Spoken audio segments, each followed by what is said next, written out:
You ready to do this, Steve? I'm always ready to do this, Spence. Punch it, Chewie!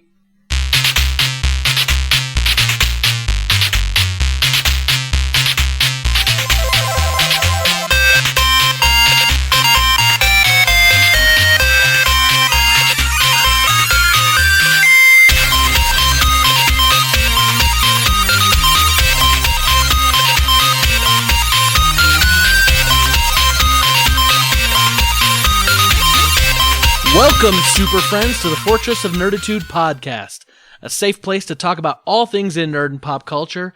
I'm Spencer Stapleton, and my co-pilot, as always, is Steve Madura. Good to be with you guys. We're two best friends that, despite being fathers and husbands, we just refuse to grow up. Thank you for joining us. This is episode number 53. We release every Thursday morning on iTunes, Google Music, and Stitcher.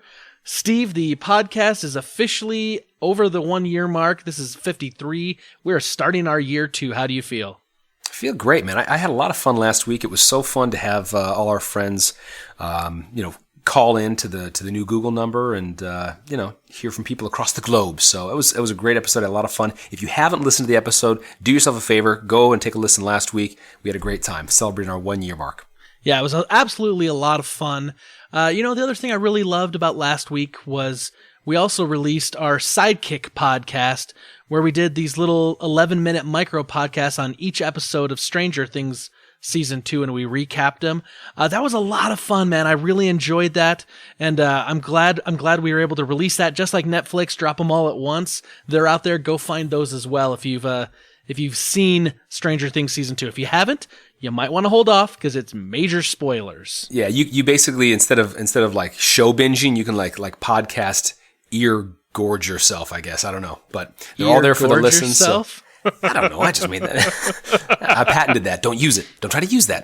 But yeah, we dropped them all at once. It was funny because a colleague at work who subscribes to our podcast, he has the auto download. He's like, dude, you filled up my entire feed for the week. I'm like, sorry. Nice. Right. Anyway, we're at 53. We're moving forward. We're progressing, and this is our podcast where we do the movie club, and that means Britta Stapleton is joining us once again. Britta, how are you? Heyo, good to be back, super friends. Nice to have you, Britta. Glad you're here, Britta. Glad you're here. I like that. You couldn't see this at home, but the wink and the little. That is quintessential Stapleton. She's been ingrained. I have 20 pictures of Spencer throughout our childhood growing up of him with this wink and this little the finger point at you. It's awesome. Yep, yeah, it's ingrained in me now. Steve, the funny thing is you're becoming one. I remember doing that for a couple photos, and then I was like, that kind of looks cool. And so I kept doing it for more so you photos. Did it for everything. And then as I started looking back, I was like, that doesn't look cool, but it just kind of stuck. So yeah, it's there. That was from junior, like from elementary school through college. Yeah. I think I still do it now sometimes. Yes, you do. Obviously. Britta's like, you know it. Where do you think I wedding got it? Photos. Wedding photos. Actually, I might have one. I can imagine. There might be. Anyway, Britta, how are you doing? What is going on? What is new for you? Oh my gosh, I'm exhausted. We have had sick children in our house, and luckily not like the plague or anything. It's just colds and fevers, but I stayed home from work for half the day yesterday, stayed home all day from work today with the kids, tried to actually work at home. That's really Impossible. hard. It's so hard when the kids are there. I get on my laptop, and the second I open my laptop, the kids are over there going, I want to play on your computer, Mom. What can I do on your computer? I'm like, you can't do anything. It's my work computer. I want to work, Mom. Can I work with you, Mom? No, boys. So, or, Jackson asking me to eat about 20 times during the day. That kid will not stop eating right now. He must be going through a growth spurt. Every 5 seconds, Mommy, I'm hungry. My tummy's so hungry. I need food. I need to take on a second job just to feed this kid. Right? 90% of the time, he just wants yogurt. Or a fruit bar. Yeah, or a fruit bar. That's just that leather strip fruit bar stuff? No, Nutri-Grain bars. Yeah, like Nutri-Grain bars. But we get the Kroger brand because they're cheaper and they taste just as good. So heck yes. Our kids gobble those things down. Yep. So that's get like 10 what's boxes going on. for like $10. It's awesome. Well, sorry that the sickness has plagued your home. It's okay. So far, it's only Jackson. Cross your fingers. No one else gets it. And like I said, just a cold. Like I had a coworker last week who was out for a week and a half because her kids had like the flu, like throwing up for a whole week. I'm praying my kids don't get that because that is the worst. That is the worst. When you have to clean that stuff up and you go through 3 bottles of Resolve and it's only Monday. It's terrible. Oh my gosh. Yeah, so let's hope we don't get that. But yeah, other than that, just trying to get ready for Christmas. We've been trying to buy all of our Christmas presents, plan out what we're getting for everybody, all that kind of stuff. So keeping. Did you guys take advantage of any kind of Cyber Monday deals or Black Friday deals? Usually, or Travel Tuesday deals? Or usually I do Cyber Weird Monday, Wednesday? but Well, we did take advantage of some Black Friday deals, but now that some of the stuff's coming on, like you can get it online, like I went on to, Best Buy's website and I bought 2 video games and they were both like 60% off. And so they're going to be just delivered to the house. And I was like, yeah, I might as well do it that way. We're not big on going out on Black Friday. So. But that was on Black Friday that you got the sale? Yeah, no, the day before. Maybe it was actually on Thanksgiving. Maybe. Really? Yeah. Well, it's interesting because I was watching the news today while I was running, and I saw that the Cyber Monday deals or the sales or whatever were up like 18% over last year, online purchases. Yeah. And 50% of those were done from a handheld device, from a phone. Yeah. I mean, I shop Crazy. Amazon on my phone all the time. I've got the little app and everything. We're getting to a point where I think more people understand the ease and comfort of just like purchasing stuff on Amazon or Best Buy or wherever, from home. And so less people are going out and fighting for doorbuster stuff in the stores when they're like, I can still get the same deal online a week later even, or early. Yeah. Yeah. So I wonder if stores are going to have to get even lower or if they're just going to throw their hands up and be like, look, we'll put it online.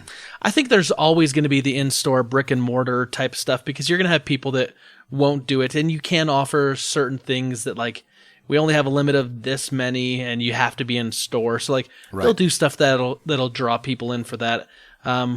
But more and more stuff is going to become available online, which is great. I love it. I'm a big fan of the let me sit home in my PJs and do my Christmas shopping instead of worrying about getting trampled to do my Christmas shopping. I actually read an article about this recently that they were talking about, specifically about Walmart and their online presence and how they're doing, the grocery pickup now and free delivery and all that. They're really moving towards that online store and not focusing as much on their brick and mortar as they used to. It was a really interesting article, and I don't know, just reminded me of that. Well, that's like, that's obviously a juggernaut of the brick and mortar, and to see that huge seismic shift, I mean, that you just wonder, like, what kind of unintended consequences is that going to have on, the day-to-day, the blue-collar jobs, what is that going to do to our neighborhoods? Is it all just going to be big Amazon distribution centers with drones flying about? Maybe. You never know. Very cool. So, Steve, what's new with you, man? What's going on? Well, in the interest of the movie club theme, Ragnarok has come to the Madura home. We like the staple. Huh? Yeah, the end of times, man. Oh my gosh, you can hear I sound like Rod Stewart and like Barry White together. Like I've got this raspy thing going on. And I've almost felt kind of like Will Byers at the end of season 1 of Stranger Things, like when he hacks up the little like baby worm-like little slug. Yeah, that's kind of been me for the last like week. I'm like, I could spit things out that would make you have nightmares. Wow. It's gone through the ranks, man. My kids have had it. We've had like congestion, nose, throat, ears, sinus. Like it's been horrible. So I slept for 12 hours 2 days ago. Went to bed at 7:30. Got up at 7, so there are not. And I thought I kicked it. Did that feel good? Like was the rest? No, I can't sleep that long, man. My back was killing me. I got up and I felt sore, and my bladder was about to explode. Anyway, but then the next morning I went and run. I was like, I will sleep this out of you, and I will sweat this out of you. This is getting out of my body. And so I went for like a 30-minute run, and I ran really hard, and I was feeling really good. And then like at 12 o'clock today, I like hit a brick wall, and I had blown the load a little early in the day. I blew the keg. So, wow. So anyway, so I'm struggling a little bit, but I'm here and I'm ready to go. Anyway, so that's kind of been a little side note, but we had a great Thanksgiving. My daughter drew this huge, we went to my in-laws in Wilmette, and she drew this huge turkey, and then I helped her make these colored feathers out of different construction paper that said, I'm thankful for, and had a box. And everybody there got to put what they were thankful for. But then she blindfolded them and turned them around like 7 times. And so there are all these old people like careening around the living room. Like it got on like my mother-in-law's like oil paintings and like all over. I'm like, because it was just like masking tape or that sticky tack blue stuff from elementary school. I'm like, oh my gosh, we're going to put a hole in like a Monet. So we did that. One of the couples that came, that's my wife's cousins, brought their Bernese mountain dog. It's a 120-pound dog. They live downtown Chicago in a 1-bedroom apartment. I do not know how they do it because that thing poops more than an elephant. They also anyway, tasty. Thank you. It was in the backyard, and my kids played with that thing all day long. Besides when we like had to like drag them in to eat turkey. Wow.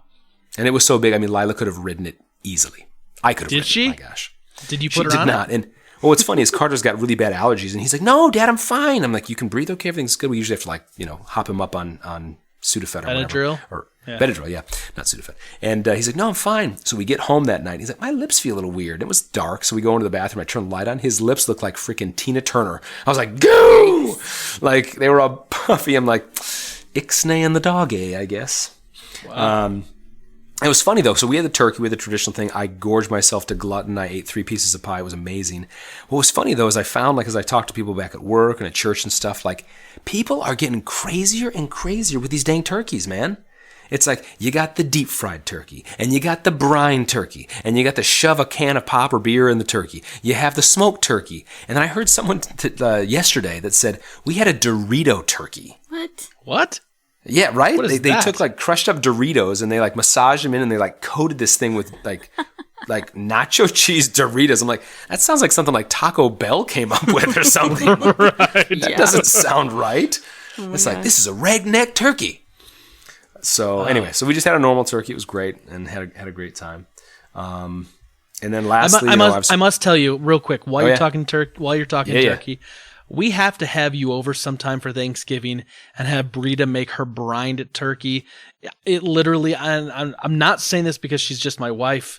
And she's on the podcast. Right now. Because I tell people this all the time when we talk turkey. That turkey, that turkey is probably the best turkey I've ever had in my life. It's just moist and so much flavor, and it's just, oh, it's amazing. Yeah, but it takes me like 3 days to do it. I understand it's work, but it's awesome. worth What do you brine it in? It's amazing. What do I brine it in? Yeah, like what is a brine composed of? So brine is basically a salt water. So it's basically water with a lot of salt, and then you put a whole bunch of seasoning in it. So I have a couple recipes that I use from a Thanksgiving cookbook that I really, really love. And you put a bunch of seasonings in it, and you have to pre-thaw the turkey, and then you have to find something big enough to put the whole turkey in and have it completely covered in water, which was really difficult. One of the Home Depot buckets? Yeah, Let's do this. For real. It was really difficult. We now have a giant stock pot that I can use, but you have to find room to put it in the fridge because you got to leave it in the fridge or your turkey's going to make you sick. And in the past, we had a cooler that the turkey would just barely slide into, that we could fit the water in to cover it, and then shove it in the fridge. It was, thank goodness we have 2 fridges, because otherwise we would never make it. So you're basically your turkey is taking a, pun intended, a Turkish bath, yes. for 3 days. It's like you soak Naked? it for at least 24 hours or something like that. So it absorbs all the salt and the liquid so that when you cook it, it's very, very moist and very flavorful. So it doesn't lose all of that. But it's really just all salt. Good. I mean, is that really there's a your lot of sodium seasoning intake on this bird has got to be sky high. Sure, but it's not crazy. They're big. A turkey is big. Well, it can take a lot of salt. Yeah. Also, as I recall, Britta, once you pull it out of the brine, don't you pat it dry again? You pat it dry and you let it rest for another 12 hours before you cook it.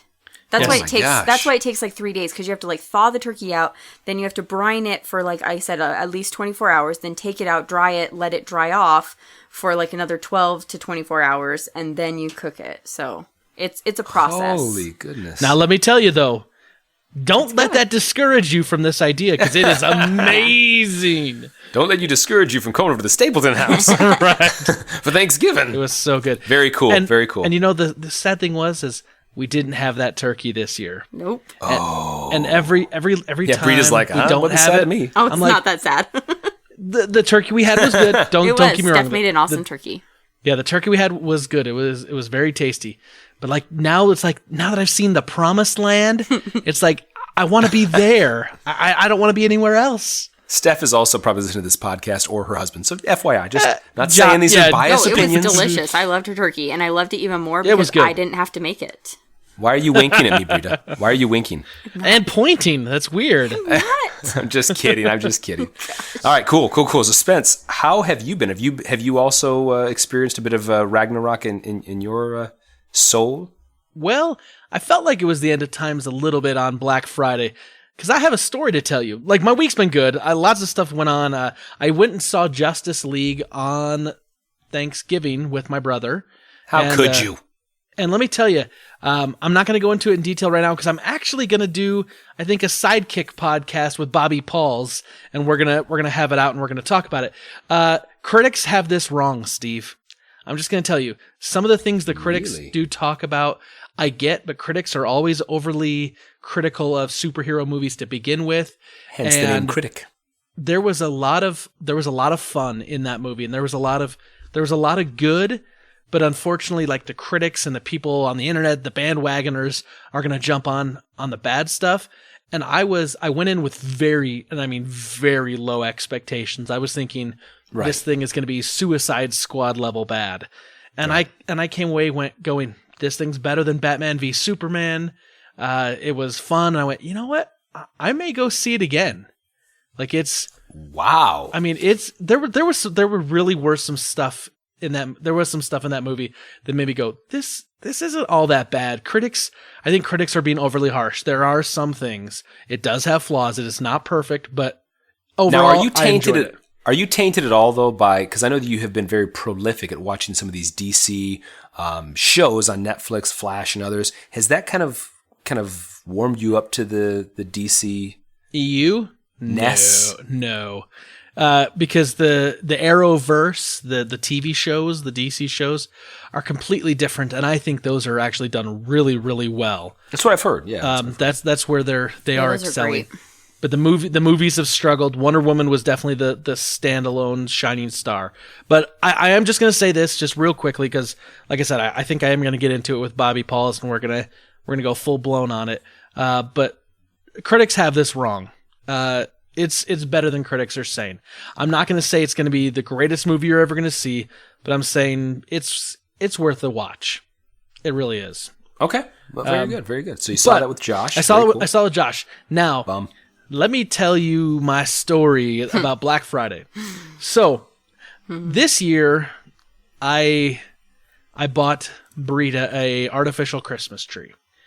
It's part of her Christmas gift, amongst a couple other things, but she has been saying for a number of years now that she wants a new artificial Christmas tree, and I promised her like 3 years ago that we would get one, and then money got tight, and I was like, okay, let's do it the next year. And then the next year got bumped another year, and then that year got bumped to this year, and she held my feet to the fire and was not going to let me off the hook.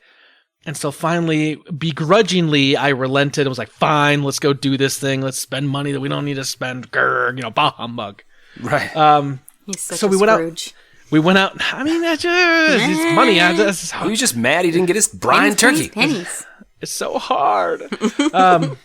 Anyway, so we went to this store called At Home, and we looked at all these Christmas trees, and we went over to, this was the week before, went over to Costco, thank you, Britta, and we looked at the trees there, and then we decided to go back to the At Home store, and we had like a 6-foot Christmas tree, and so Britta's like, we just should get a 7.5-foot Christmas tree, and I was like, heck no, for $50 more, I can get a 9-foot Christmas tree. We're going all the way to the top, baby.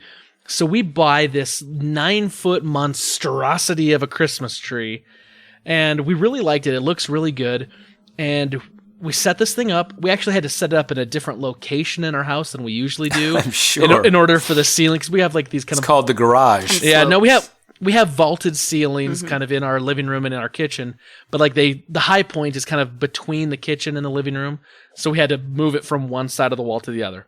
Anyway, we set it up.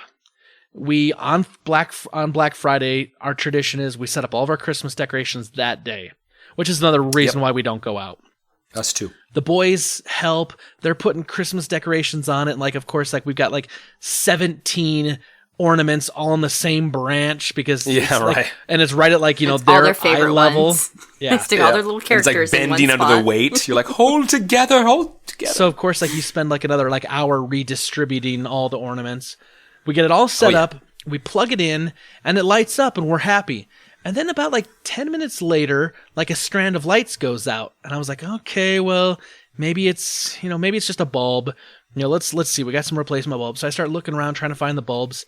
And then all of a sudden, all the lights start flickering and not in the way that it's supposed to because it has some like pulse settings and color changer settings like and all that. Twinkle settings.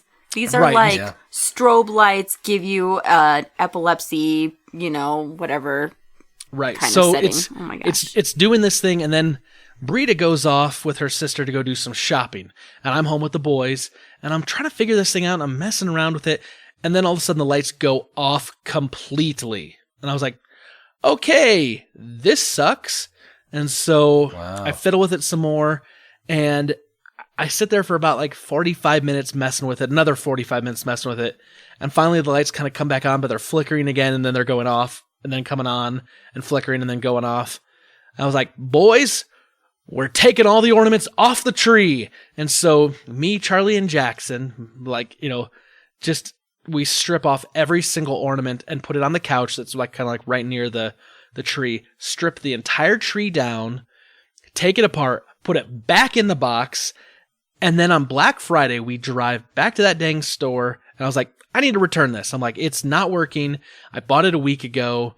It's pre-lit. I understand things happen. I'm like, but I'm not going to fight with this thing and try to get an electrician in here to figure it out. I just bought it. I want to replace it. So they refund my money. We go back there. The 9-foot tree isn't there. They call their other stores. The 9-foot tree's not in any of their other stores. Mind you, I'm already not happy about having to have bought the tree in the first place. Now it's not working. I've got to return it. And now I can't get what I already paid for, so I have to get something Now your family doesn't have a Christmas tree. Right, and I'm like, oh, great, we're not going to have a Christmas tree. Because I literally just taken the old one to DI that day. Right, yeah, we'd given the other one away to Deseret Industries, which is kind of like Salvation Army, that sort of thing. So you see somebody like taking it out of the parking lot, you're like, I'll pay you for it. Right? So we go there, and we end up settling on a 7.5-foot Christmas tree. And we bring it home, and we set it up that night, and we look at it, and it's like, yeah, it's still, don't get me wrong, it looks good. It's a great tree. But like after having the 9-foot tree fully decorated in the house and like looking at the 7.5-foot, I'm like, I wish we had the 9 still. It seemed like that extra 1.5 foot brought so much extra Christmas cheer into the house. Oh yeah, it's like the Clark W. Griswold, like, that's squirrel! That's right. So anyway, the next morning we got up and Britta thankfully finished the tree back off for us because I wasn't about to put ornaments on a second tree after I'd put it on the first one and then took it all off by myself with the boys. And so the boys helped a little, but Britta pretty much did the tree again. And anyway, it was just like this whole ordeal. And so I just got to say, like, I'm glad that it's done. I'm glad we have our Christmas decorations up, but I'm considering leaving them up all year round and just saying, to heck with it. So again, So you kept the 7.5 foot. That's what you've... Yeah, we've got a 7.5 foot now. But that's what you went And with. may I say that our boys love it. They love it. They also love the train that goes underneath it. Yeah, but they do magic with the tree. They get to do their little bibbidi-bobbidi-boo and then change the lights and the colors and the flickering and all that. They love it. What they don't know is that it has a remote, and Daddy has the remote in his pocket, and I change the colors and do that. It's really funny. I say, what's the magic word? And they're like, abracadabra, boom! And then, I make it change. So. Oh, the lies we tell our children. Right. It's part of the Christmas season. Christmas it's magical. Magic. It's fun. That's right. Anyway, that cool. was just like my weekend in a nutshell. Great week though. Everything else was fine. Loving it. You know, we're into the Christmas season. Happy to be back here in the Fortress of Nerditude. Happy to be on another movie club with both of you, and happy to keep this thing going, man. This is a bright spot in my week every week. Me too. And we hope it is in yours as well. So, without further ado, shall we press on? Let's get to my favorite part of the podcast and yours, Rebel Intelligence. I always have to let you know, many Bothans died to bring us this information. Rest in peace, you Bothans.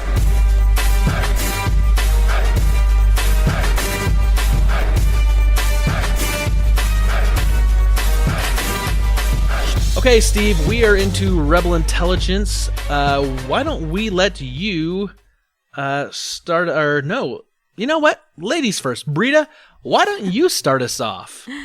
All right, so Sesame Street did a parody of Stranger Things.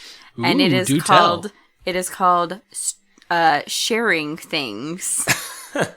And can I just say, I watched it today. It's like 6 minutes long or something, and it's quite funny. Like, it's all the little boys, the different Muppet characters dressed up as the boys, and, you know, I think Cookie Monster is they call him the Demogorgon. They call him the Cookie Gorgon. Cookie Gorgon. Yeah, it's quite funny. I mean, I laughed. It's cute. And a lot of people, some people are saying better than the original. Right. I love the spot-on impression of Joyce Byers, Winona Ryder's character. Oh my gosh. Like, her voice is spot on. And I also love that they've got, one of the boys has Oscar the Grouch's little worm, and it keeps growing and growing, and then at the end it, like, sprouts the little, Demogorgon, like, uh-oh. Yeah.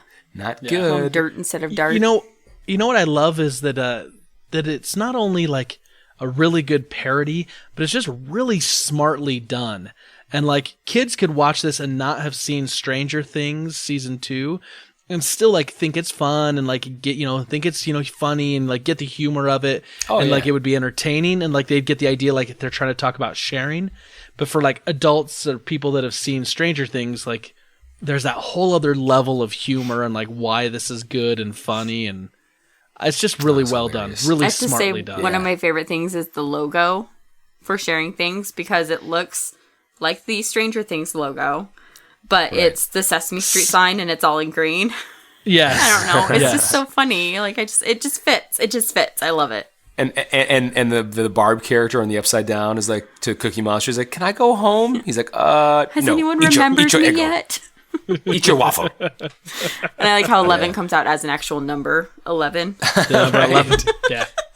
And then 8 came out, and they're like, "I see your resemblance." Yeah. I'm gonna try to make sure that we put the link to this in our show notes. Oh yeah. That way people could go out and watch it, because I think it's worth really a watch. well done. It's worth a watch for sure. Absolutely. So here's something I got for you guys. Do you guys remember Deep Space Nine? Yes. Yeah. Star Trek Deep Space Nine? Yeah, Star Trek Deep Space Nine. Yeah, I actually love that show. I had mixed feelings on it when I originally watched it, because Next Generation was still on, and like it did not feel as good to me as Next Generation. I think if there wasn't the overlap and it had been maybe a couple years, I think I would have had better feelings about it.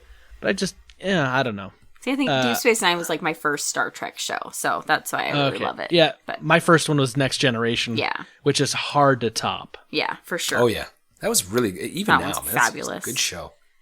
So anyway, Deep Space Nine is they're trying to do a documentary about it, because the 25th anniversary of the show is coming up in 2018, and Adam Nimoy, the son of Leonard Nimoy, actually was in the director's chair, like he was directing this. And apparently he's just stepped down, and he kind of made a statement that says, basically something like, "The real creative force behind the DS9 documentary was well in place before I came along. I was happy to lend them support and guidance to push the project along so it could be completed in time for the 25th anniversary of the show, which is coming up in 2018. I wish the creative team all good things as they boldly go." And I I heard that and I went, maybe he's kind of saying like, they already kind of knew what they were doing. Maybe they just kind of wanted him to kind of lend a hand and a little bit of gravitas to it. Yeah. Maybe a little bit of name. And, it's kind of hard to really know the intentions of, what was going on there. But anyway, like, this is a thing. It's going to happen. Adam Nimoy stepped down, so he's not going to be a part of it any further. But that's not to say that it's going to be a bad thing, because it sounds like they've got a team that's working it. But just he doesn't feel he's much of a contribution to it at this point. So anyway, good for him for not just taking a check though, but saying, I don't think I'm needed here or whatnot, and I'll step down accordingly. So yeah, we can all respect that, I'm sure. Yeah. All right, so one thing I wanted to talk about, in the spirit of again, Thor and all things MCU, I read an article this week talking about Kevin Feige. I think that I'm saying it right. Yep. Feige, that's right. And he was talking to Vanity Fair, and he talked about how the next and upcoming Avengers movie may very well be the last Avengers movie. Now, Avengers 4, it's currently untitled. Right. So you're talking about not Avengers Infinity War, but the one that comes after that. No. Yeah, that's the superhero stuff to, the Infinity War. No, this one is going to come out, I believe, in 19, hit theaters in 2019. And basically said, a lot of these characters, there's going to actually be a finale of some kind. And he kind of hinted at the fact that there may be some that, don't make it out. Oh, yeah. Well, you got to think too, like Steve, like some of these contracts are coming up. Like I know, for instance, Robert Downey Jr.'s contract, I think has already expired, but like he still is kind of continuing to sign on to do movies. But like, I don't think there's going to be like, I think after Iron Man 3, he basically said that's the last standalone Iron Man movie that I'm going to do, because he was contracted to do those 3. Plus he did, Avengers and Avengers Age of Ultron. And then, if I remember correctly, they wanted him to do a cameo in Civil War. And then he's like, well, if you guys want me in this, like, I want to actually be in it. Like, make my character a real part of it, not just a cameo. Even though his contract was pretty much done at that, or like, because of the other movies he already had scheduled, like that would put him one movie past his contract. And he basically said, okay, like, let's do this. And then they kind of did some big rewrites to make it, a more balanced movie with Robert Downey Jr.'s Iron Man versus Chris Evans', Captain America. That was a huge part of the movie. Yeah. Huge part of the movie. So, like, I know his contract's done pretty much after that movie, and I think Chris Evans' Captain America is done as well. And I don't know about like Scarlett Johansson. I imagine her picture deal's got to be close to done as well. When you think about it from their point of view, I mean, as an actor, while I'm sure they like making, buku bucks, at the same time, they're also creative individuals that they've been doing these characters for years. A decade and a half, 2 decades. I mean, come on. After a while, I'm sure they get a little deal fatigue, a little character fatigue, and want to move on to some other things. These are probably very intensive projects. This is not something they can just do on the side while they do other things. So, something to run your life for a while. I'm sure it's nice to move on to other things. How many other actors do you know has played the same role for 10 years on and off in movies? I mean, maybe the James Bond character. Some of James Bond. Yeah, exactly. I was like, but that's maybe it. So. And you see Daniel Craig doing the same thing. He's moving on too. So, anyway, so wait a minute. Didn't Daniel Craig say, I'm going to move on, and then they backed up a Brinks truck, and he's like, okay, I'm back on board. Yeah, I'm pretty sure that just happened. Yeah. So anyway, so Feige, just to end this, Feige said there'd be 2 distinct periods: everything before Avengers 4, which again is not the title, just the working title, and everything after. So we'll see. Okay. Interesting. I get that. It'll be fun to see where they go. I mean, they've kind of already started, I feel like, making a shift with some of the newer films. So, we'll Black Panther and others. So, yeah, and the Doctor Strange stuff. Yeah. Anyway, so I don't know if you guys have heard, but DC, the DCEU, has greenlit a Deathstroke movie, a solo movie based on the assassin Deathstroke. Now, this to me is kind of cool because, Deathstroke is a character, if you're not familiar, Slade Wilson, he's like, pretty bad A. I mean, he debuted in the 1980s. He's pretty much been worked into almost everything. He's played by Manu Bennett on Arrow on TV, which, like, now in my mind, Manu Bennett is Deathstroke. Yeah. And they've hired Joe Manganiello to play Deathstroke in the movies. And so here's the thing, like, what did they need to do in order to make Deathstroke a good standalone movie? Because, right, the DCEU has struggled. And so I'm thinking that if they're going to make this good, it's going to have to be one of two things. One, they're going to have to go the direction that, like, Deadpool and Old Man Logan went. They're going to have to go, because this guy is an assassin, like, he's pretty brutal and, like, detached from a lot of emotion. They're going to have to go anti-hero, yeah. Well, I mean, he's a villain. I mean, obviously, yeah. but I mean, like, Yeah, they're going to have to either push really hard towards that R rating and make it gruesome and make it intense, or I think in order to succeed, they're going to have to push kind of the other way of saying we need Deadpool.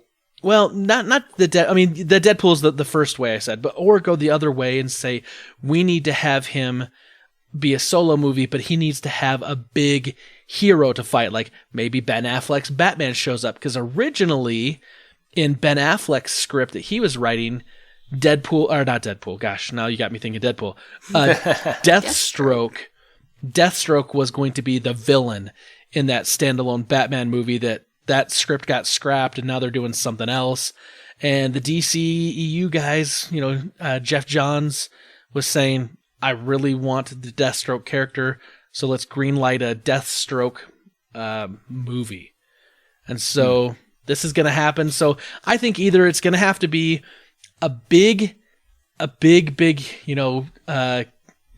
hero that he's going to try to go up against to take down, and it'll still be a Deathstroke movie and focus on him, but he'll be going after maybe like Ben Affleck's Batman, or maybe he'll be going after, Wonder Woman, or, something that they've got to bring some gravitas, or they go the Deadpool route and they say, the Old Man Logan way, and let's say, let's push this hard R. Let's, he's an assassin, he's brutal. Let's make it a brutal standalone movie and try to get success that way. I don't know. What do you guys think? I would think that they would probably, I think they would probably push the boundaries. I think they would probably push for the close to R rating. That seems like the easy path. Right. Yeah, I mean, it kind of seems like they take the easy path sometimes. So, well, like that does make sense in that we don't have to hire and pay out one of like the bigger name actors, and we don't have to worry about writing a story that's not going to disrupt any continuity. So, well, and again, if he's a villain that his job is to kill and to assassinate, not all villains, Lex Luthor, he's maniacal and he has all these things, but he's more of, a thinker and all the rest. And Catwoman, not really, but somebody like Deathstroke, there's got to be a significant amount of probably gore, violence, brawls, a lot of killing, obviously. So I think that would probably just lend itself to pushing the envelope. Right. I also think that a movie that's specifically about a villain needs to have a really strong hero type character that they're battling against. Like, it can't just be just about them being horrible. Like, there's got to be a balance to that if it's specifically about a villain. I feel like if they want it to be good, in my opinion, I think they need to have some sort of hero, whether it's one of the big guys or they come up with a new one or something, bring in somebody else, but it's got to be someone really strong and, I've always said that a hero is at his best when he's up against a villain who's at his best. Like, right. The best Batman stories, in my opinion, are when he's going up against the Joker. And the Joker is at his best. Or Superman and Lex Luthor, right? I mean, you've got to have that draw, that pull. And let's be honest, like, it's two sides of a coin, right? I mean, you got to have a really good hero and a really good villain. So I think it could go either way. We're going to have to see. I mean, obviously, it's not going to be coming out immediately. I think it's probably looking at like a 2019 release or something like that's my guess. But anyway, that's going to happen. DC's coming out with a Deathstroke movie. So interesting. We will see what happens. Britta, what do you have for us? So, the new Disney Pixar movie, Coco, came out. That's that movie that's like the Day of the Dead, like Dios de los Muertos. Yes. That is what it is about. And Bueno. and it's getting really good reviews. Like, I've heard from a few people who've seen it that say it's amazing. So it actually beat out Justice League over the holiday weekend. Boom, Spencer. Yeah. Admittedly, though, Justice League was in its second week. Sure. But it was a holiday weekend. With a 60% that is drop. true. And But granted, on a holiday holiday weekend, you're probably going to have a lot of families going out. 'Cause Yeah, people absolutely. have work off with their kids and stuff. But and it is a Disney Pixar movie. I mean, really not that surprised. But if it was going up against like an Avengers or something like that, I doubt it would beat it. Sure. Yeah. Did you Personal tell opinion. us? Did you tell us how much money it made at its opening weekend? Oh, they've got different numbers, and I have to find the right one for $71.2 million since its debut. Domestic. Wow, that's pretty good for a Disney Pixar film on its opening weekend. Yeah. Well, and the one thing that I thought was interesting is that it has earned quite a lot of money down in Mexico, which you'd imagine, but it was like $53 million so far in Mexico alone. Right. Which it's kind of cool, right? It's like the country's biggest grossing movie ever, or highest grossing movie ever, Right. which is pretty cool. Because Selena came out a few years ago. So I'm kidding. Right. I'm just kidding. Yeah, it was only $49 million for the 3-day weekend, but the Justice League was like at $40.7 million. So Okay. beat it out by like $9 million. That's a pretty big difference. Yeah.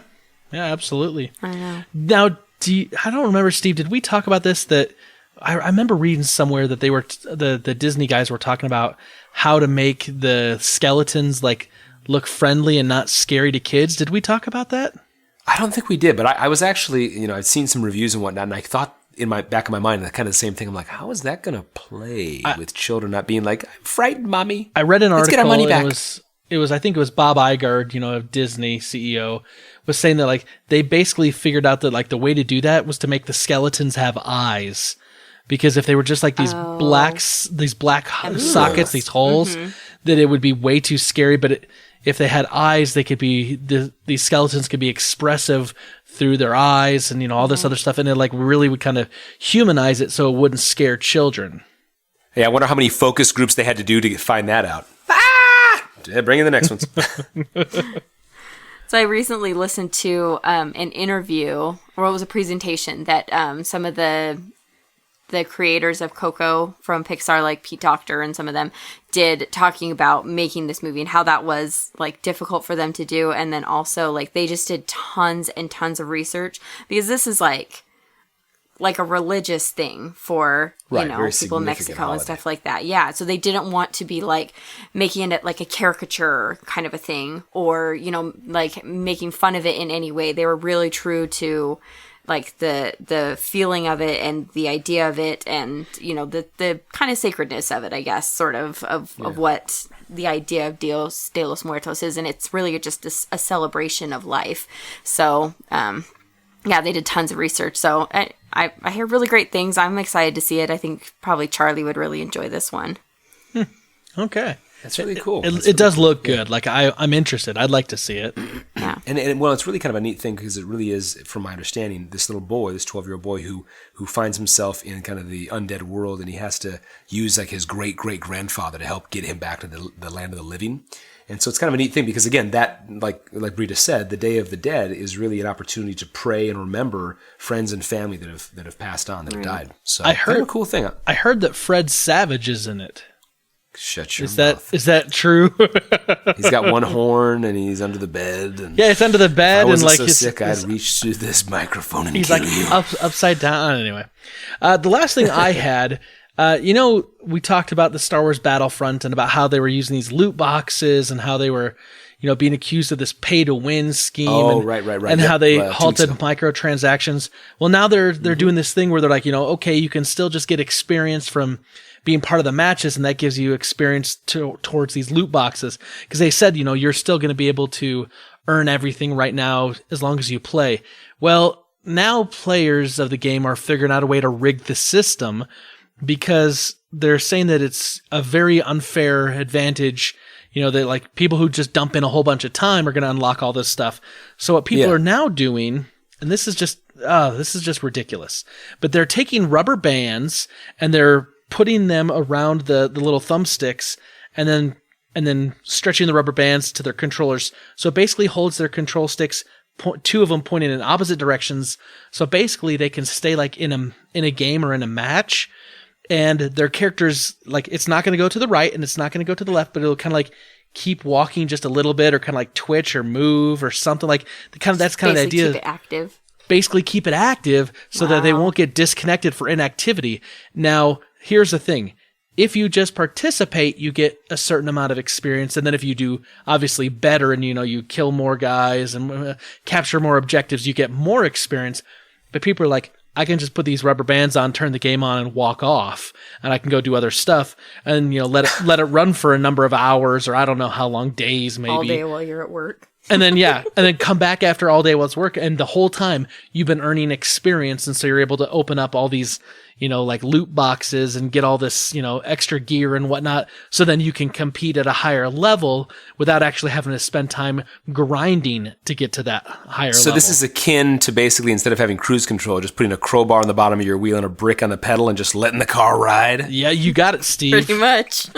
That's exactly. That's right. It reminds me back in the old days with the NES Advantage, where you could turn on the turbo button and you didn't have to mash A, you just would hold A down, and it's like, and it would just keep going because you had the turbo button, and like that was always like a big deal. Like if you were at your friend's house and you're like, hey, stop using the turbo button, that's cheating.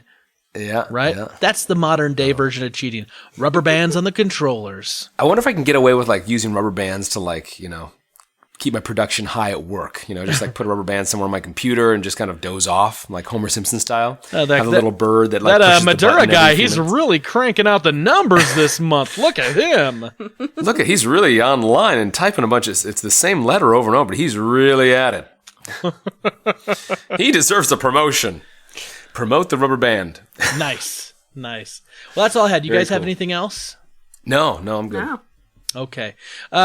Every week, Steve, we always say this, but we're grateful for our listeners, and our faithful super friends always come in, and we like to ask questions. We get answers. Last week we asked a question because it was our 1-year celebration. We said, what would you like to see us do more of? What are some things you're liking? Just we're wanting a little bit of feedback per se. And we only got a few answers because understandably we were asking this over the holiday weekend and people are doing lots of stuff. And who pays attention to, podcasts and, answering questions? Only the diehards. Super friends, of course. So we're going to start on Twitter at the Geeky Nerd at dspin67. And he says this is what he'd like to see in the coming year. More non-celebrity interviews, more talk about TV shows. And then he says more giveaways. People like free stuff. Okay, so let me just clear the air here, as it were. So the giveaways are actually, they're headed out soon, but I felt very what's the word? Hesitant to send out anything from my home over the last week and a half. Or so, with the plague. Yeah, I'm like, here's smallpox in a blanket, my Indian friends. Enjoy. So anyway, cookies are on their way, guys. Just letting you know. Yes, nice. So here's the thing.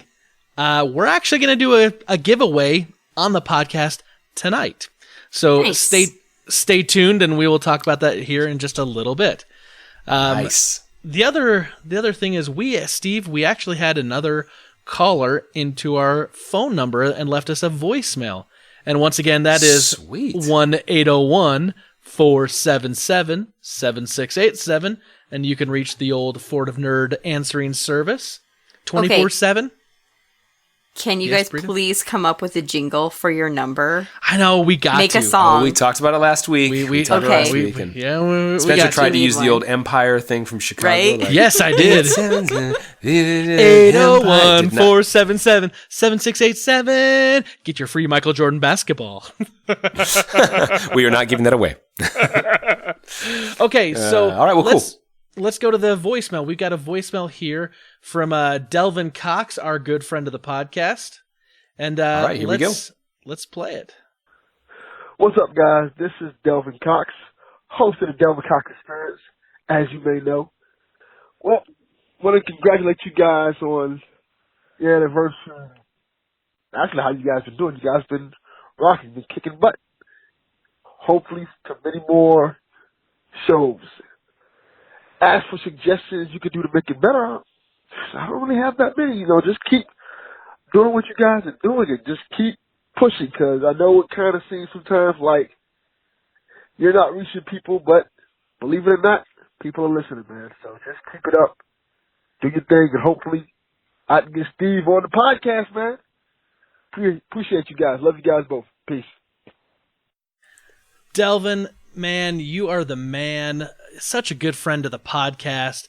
That was great, man. He awesome. always retweets our media, always puts it out there. Usually, man, he lets everyone know that the newest episode of the Fort of Nerd is, Fortress of Nerditude is out there before our media even goes out every week.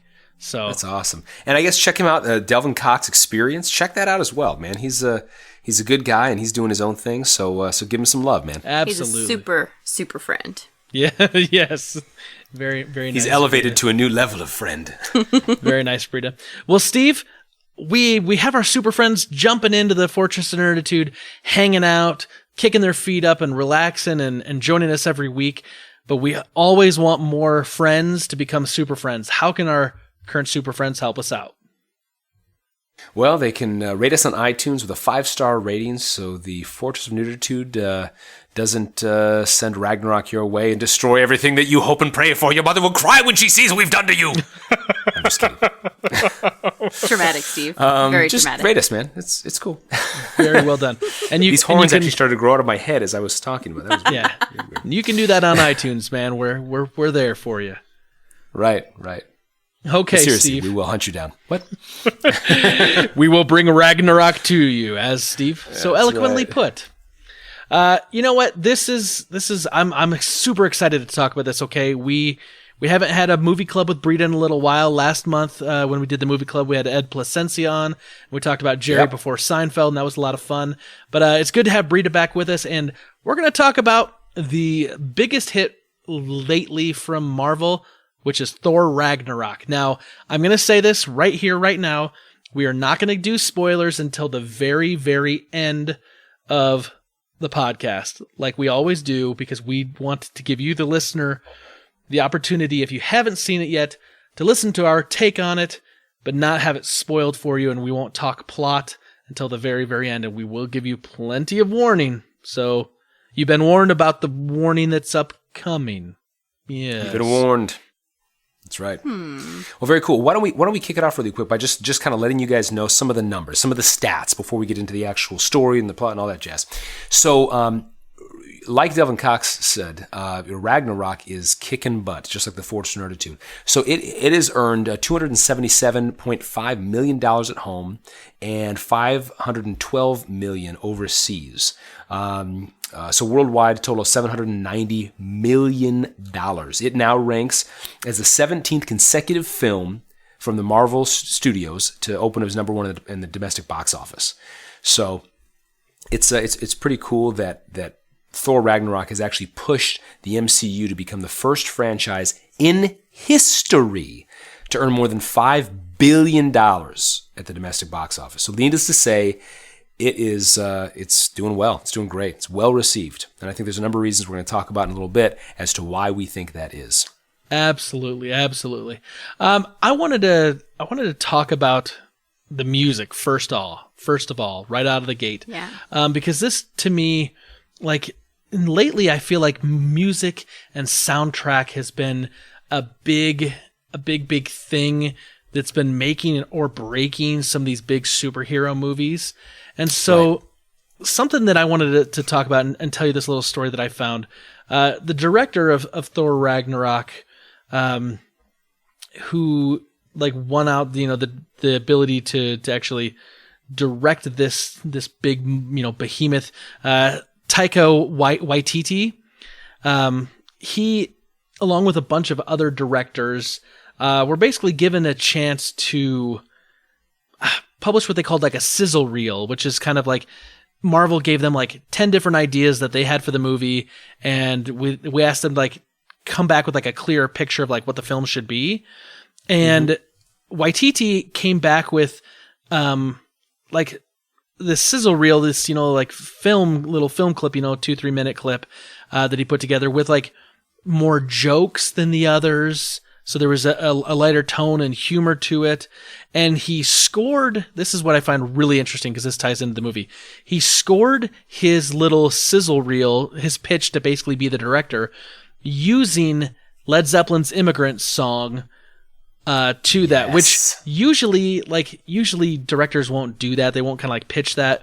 And I know that Led Zeppelin has been notoriously difficult to get rights to their songs. Like they just haven't doled it out over the years, but they use that. Now, what's interesting to me is that that's used for that, right?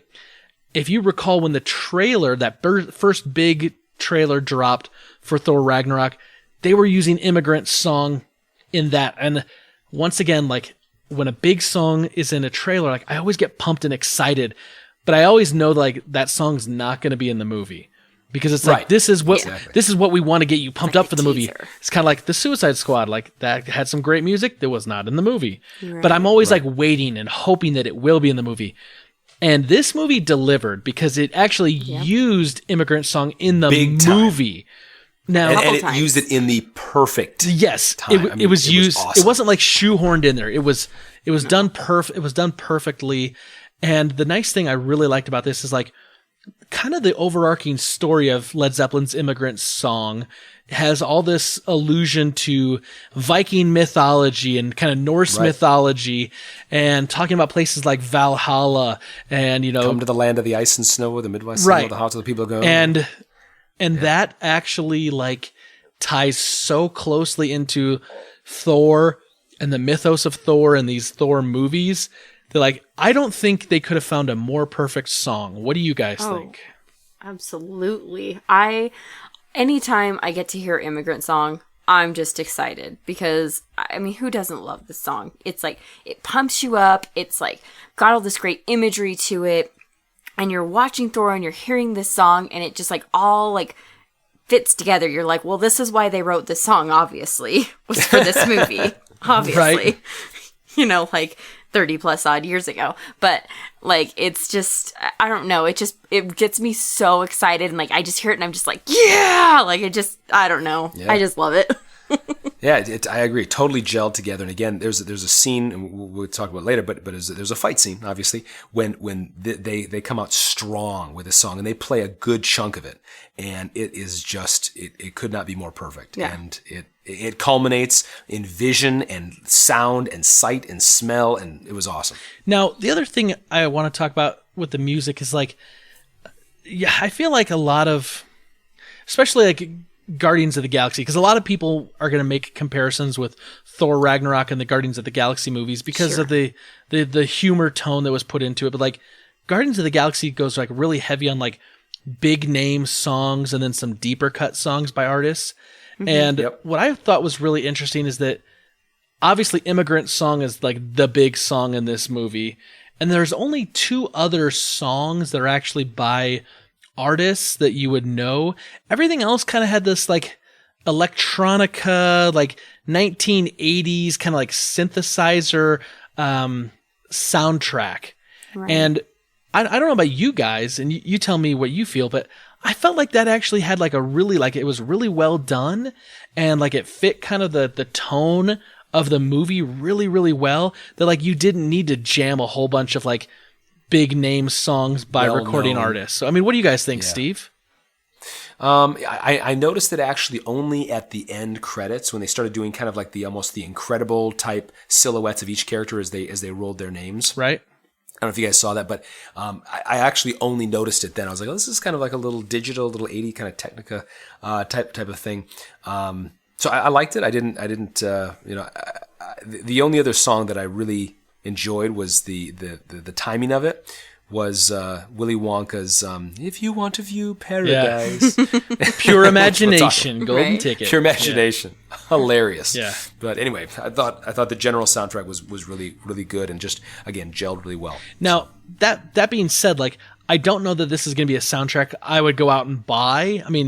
Because I felt like mostly it was like background soundtrack, music. It was all really good. Like it fit the movie really well.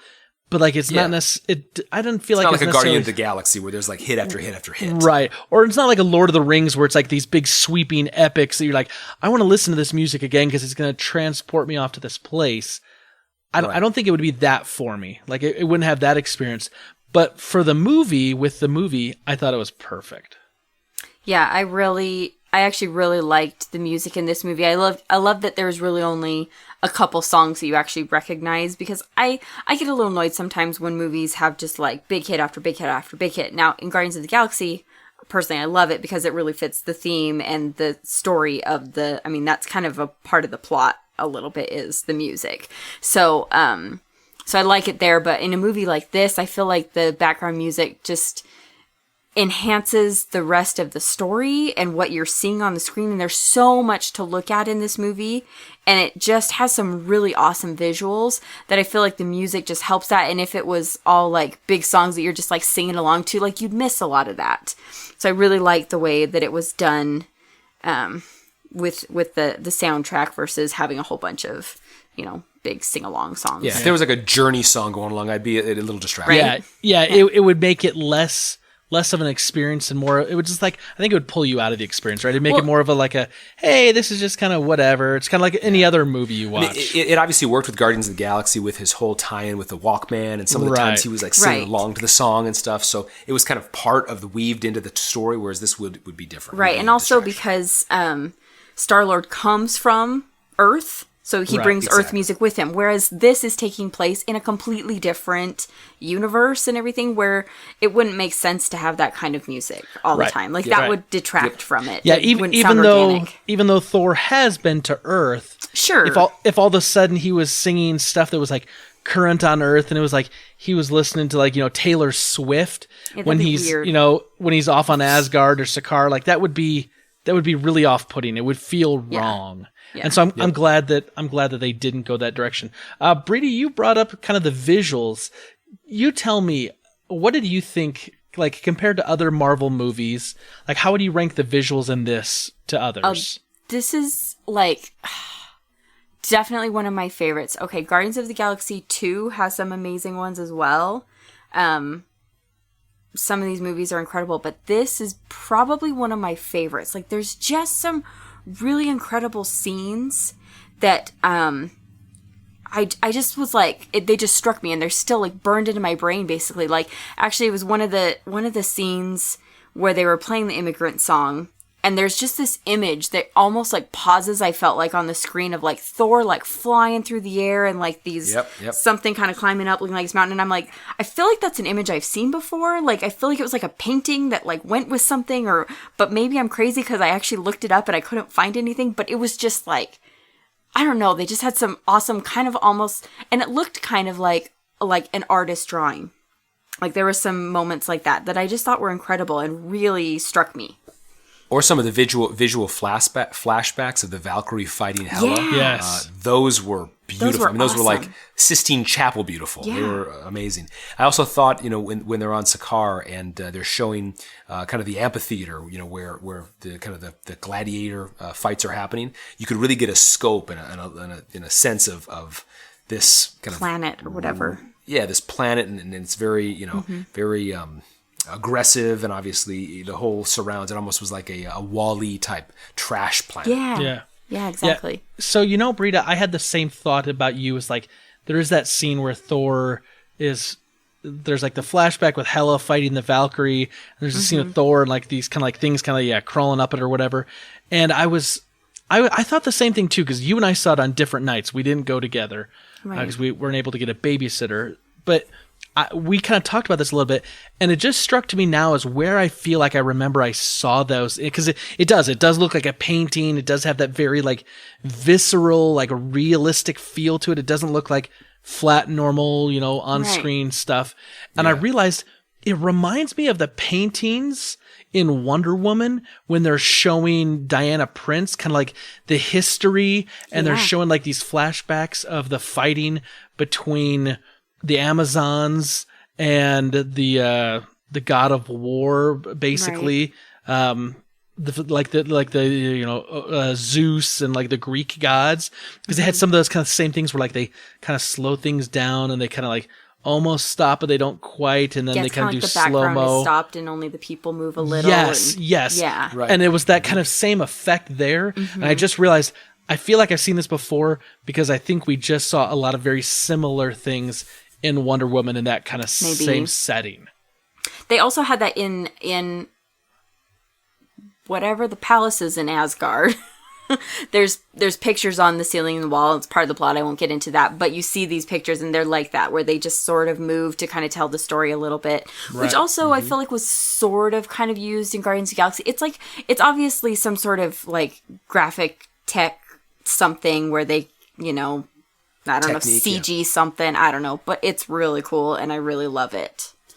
Yeah, visually I felt this movie is just as good as anything else that's been coming out recently on film. It didn't feel stale. It didn't feel old.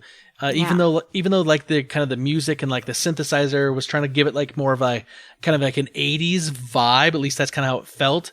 It didn't like visually look like it belonged in the 80s to me, which was good because that would be really, really bad. And I have to say, so I went to this movie with my sister, and she does not really care for superhero movies. She's seen a handful of them, and she's just like, I just don't even care. We walked away from this movie, and she was like, that was really good. I would totally see that again. So she loved the music, the visuals, like just everything. Yeah, I have to say, overall, like, I have not had more fun at a movie theater in a long time. Right? Just like an actual movie-going experience. Now, I went, like, literally 10:30 last night. I was the only one in the theater on a Monday night. I had a bag of salt and vinegar potato chips and a bottle of water I smuggled in, and I literally just put my feet up and just watched it. I watched the crud out of it. It was awesome, and I laughed out loud so many times in this movie. Yeah. I think the other thing that I want to really touch on early on here is the humor. Yes. Like, this was so funny. And Chris Hemsworth, I mean, my hat is off to him. I kind of, in the first few Thor movies, he's fine, he's charming, he's good looking, whatever. But he was hilarious in this movie. Yeah. His comedic timing was impeccable. Well, it's funny in a way that's not just like, just tell a joke and say a funny line here or whatever. Like physically funny, like awkwardly funny, like some self-deprecation when he's like, no, like making fun of themselves funny, like just in a lot of different ways. Very enjoyable. I think it was. I definitely think like the Guardians of the Galaxy influence with the humor. I think that was a real mark in the MCU, saying like, hey, we can pull off humor. Humor can work. Because I also felt like there was a good amount of humor in Doctor Strange at times, but like it never felt like heavy-handed, or like there was too much, like it was trying to be a comedy. Right. And I didn't feel like Thor Ragnarok was trying to be a comedy either. But they definitely put in a lot more levity than the other Thor movies I had. I mean, you got to think the first movie was directed by Kenneth Branagh. Like, he was really going for a very kind of Shakespearean feel for that Thor movie, and they had to set up that movie in a way that like we kind of have a basis of like, this is what you have to believe is going on. Like, this is kind of how Asgard works and whatnot. Right. But I felt like in this movie it was like they finally let Thor let his hair down a little bit, and kind of let out some of the humor. Ironically. Which ironically gets cut, but yes. Right. But I thought it really worked well. I really do. Yeah, and that made it so much more enjoyable. And I agree with you, Britta. Like, right afterwards, I was like, I would see that again. Yeah. And I don't do that in theaters. I would see that again. We actually talked about going to see it again because we saw it opening weekend. And so it's been like 3 weeks, maybe almost a month since it came out. Yeah. And I want to go see it again. I really want to try to find time and make that happen.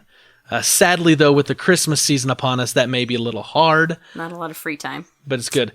So I want to talk real quick with you guys, see what you thought about some of the casting, because obviously we've got returning characters. Chris Hemsworth as Thor and Tom Hiddleston as Loki. Mark Ruffalo playing, Bruce Banner and the Hulk is obviously new to a Thor movie, but we've seen him in other movies before, which I thought he did great. But let's talk about Cate Blanchett for a second, playing Hela. Seriously. Wow. Crap. Seriously. Wow. Can I just say, this woman is like 48 years old. Like, she's almost 50. Yeah. I would never believe that. She is the woman stunning. looks like she's 15 years younger than that. She's so, and then of course she's just an amazing actress. But she has like this powerful presence about her. Like I literally, and she, yes, she's beautiful and whatnot, but she just has like this presence that like you can't, when she's on the screen, like she commands a screen. Yeah, absolutely. Like she's an amazing, amazing actress. Like a fantastic. But I'll tell you the real funny thing is, and like you see this little clip in the trailer, so this doesn't give anything away. When she's kind of standing there in like kind of like the dark leather clad like outfit, and Thor throws his hammer and she like grabs it and crushes it. I was sitting next to like this maybe like 21, 22-year-old guy, and he was there with a couple of his other friends, and I hear him like lean over and whisper to one of his friends. He goes, is anyone else turned on by her right now? And I started like laughing. I'm like, dude, first of all, that's really funny that this guy had that reaction, and second of all, I'm like, a little bit, because she was just a baddie at that moment, and Yeah, she's 50 as well. Could be your mother, young man. But anyway. my mother's a little older than 50. No, not your mother. I'm talking about the 21-year-old. Oh, yeah, her, yeah.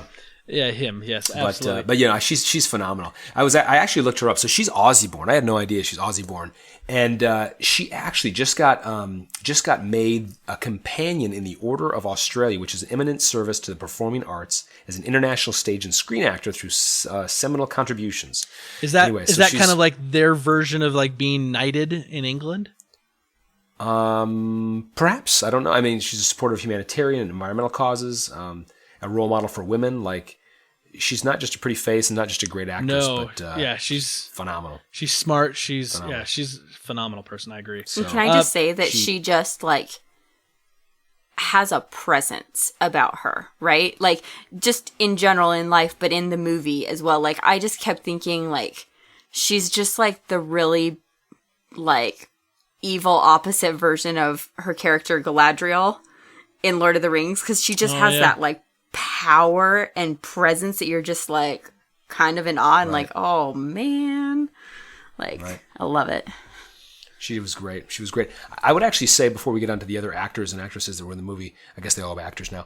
I would say that this movie was an overqualified supporting cast. I mean, when you have the likes of Anthony Hopkins and Jeff Goldblum that are just kind of like not cameos, but they've got a few smaller minutes characters. of screen time. Yeah. When you have Matt Damon and other like making, which is, we'll talk about that later, but hilarious. It was a solid cast. Absolutely. So Tessa Thompson, who plays Brunhild or the Valkyrie, like I don't know that I've ever seen her before in anything, but I felt like she was very convincing in her role as playing kind of like this, fallen Valkyrie. I mean, that's kind of like you get that sense. She's the one that captures Thor. We see that in the previews. I'm not giving anything away, spoiler wise, but I felt like she held her own. She was good. She held her own, and then of course everyone knows that Jeff Goldblum was cast as the Grandmaster in the movie. Man, Jeff Goldblum just eats up the scenery every time he's on film. Seriously. I mean, he is, and even like how he uses his like ums and uhs, they're just like like he did in Jurassic Park. Yeah, just anything he's in. I think you hold on every word he says, because he does do that, doesn't he? He's like, well, and you're like, yeah, spit it out, but at the same time you're like, what's he gonna say? Because like the next word is gonna be something like you're expecting him to explain something, then he's like, incorrigible. That's what I would say. This problem is. You're like, what does that have to do with anything? He's intellectual, but he's detached. He's like funny and charming, but he's also sadistic. He's got this just great mix, and of course totally eclectic. It's a weird character, and he plays deadpan humor perfectly. Oh yeah, I mean just perfectly. So I think this movie had a great additional cast to an already really great cast of characters that have been established in the Thor or in the MCU worlds on their own. I mean, Anthony Hopkins is back, some of the others, Idris Elba is back, obviously we said, Chris Hemsworth and Tom Hiddleston. So there's just some great new additions. And Carl I think Urban. Yeah, Carl Urban's in this. Dude, I like that guy. The nice thing is, like, we're at a point now, I think, where the MCU's expanded so many characters that, like, it's going to be easy for them to branch off onto spin-off movies or bring in, other mashup movies that maybe after the Avengers with kind of other groups of people. and bring in like really quality actors because they've already established them in other films. So let me ask this before we get off the topic of characters. Is it just me, or is Tom Hiddleston like the most charming, like anti-hero, like you mean anti-villain? You mean? I'm sorry, anti-villain, and just like you almost like get to really like him, and then he does something, of course, you know. So that's the beauty. You're constantly back and forth about him for sure. Well, here's the beauty part of that character. Like Loki, because I've read some Norse mythology. Like Loki is a character that like it's easy to like him for parts because he can be very likable and he's, you know, always there with Thor and whatnot, but he's the god of mischief and like trickery. So like he'll be playing along and then like at the last second, like then he pulls kind of the rug out from underneath you and he's actually sprung his own trap because he's trying to further his own purposes and, you know, make himself, you know, have power and, you know, whatnot. And so like you like the guy because he's really kind of likable, but then he just kind of does some bad things, and Tom Hiddleston plays that like kind of like runs that line perfectly. So like you still like the guy at the end of the day, even though like if you think about it, like how many people died in the attack in New York in the first Avengers movie, how many millions of dollars of destruction in that city, and yet you're like, I kind of like Loki still. He's kind of a nice guy, and you're like, he turns dude, into this likable dude. He's a murderer. He's a murderer. And we're like, he's kind of a nice guy. I'd sit down and, you know, have a meal with him. Right? There is one line, and again, I just want to say it real quick. There's one line that made me laugh out loud. And there's a part, and we'll get to that again, when Hulk takes Thor and does some things to him, and Loki suddenly stands up. He's like, "That's how it feels. That's how it feels." He's like, I really like the sport. Sorry, I laughed so hard. Yeah, that was great. Yeah, casting was excellent in this movie.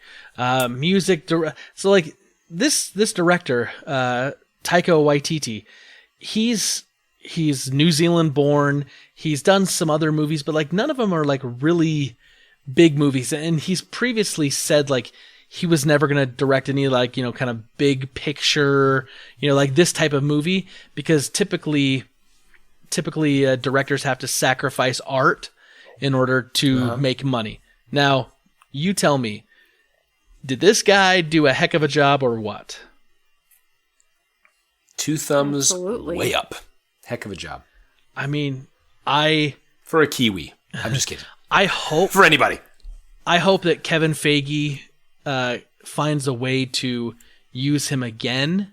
Mm-hmm. I hope that we have another Thor movie and he's involved. Or I hope that they like bring him in to like maybe help coordinate some of the Thor stuff in maybe like the next Avengers movie or like Avengers 4, whatever that's going to be titled. I feel like it was such a his direction was such a breath of fresh air into the MCU. Mm-hmm.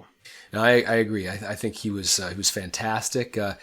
He actually also played a character, which we're going to talk about a little bit later, but he was phenomenal in that. And the fact that he found time to voice a character as well as direct this monster, you know, mega success, I'm sure that Kevin Feige would be foolish not to bring him back in some shape, way, or form. So right. He's great. Yeah.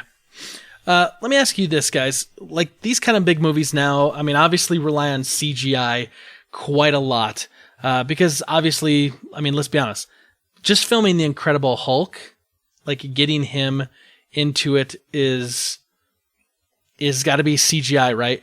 Did you feel at any time while you were watching this movie that the amount of CGI was too much or over the top or like extremely noticeable, Britta? I don't feel like I really thought about it at all.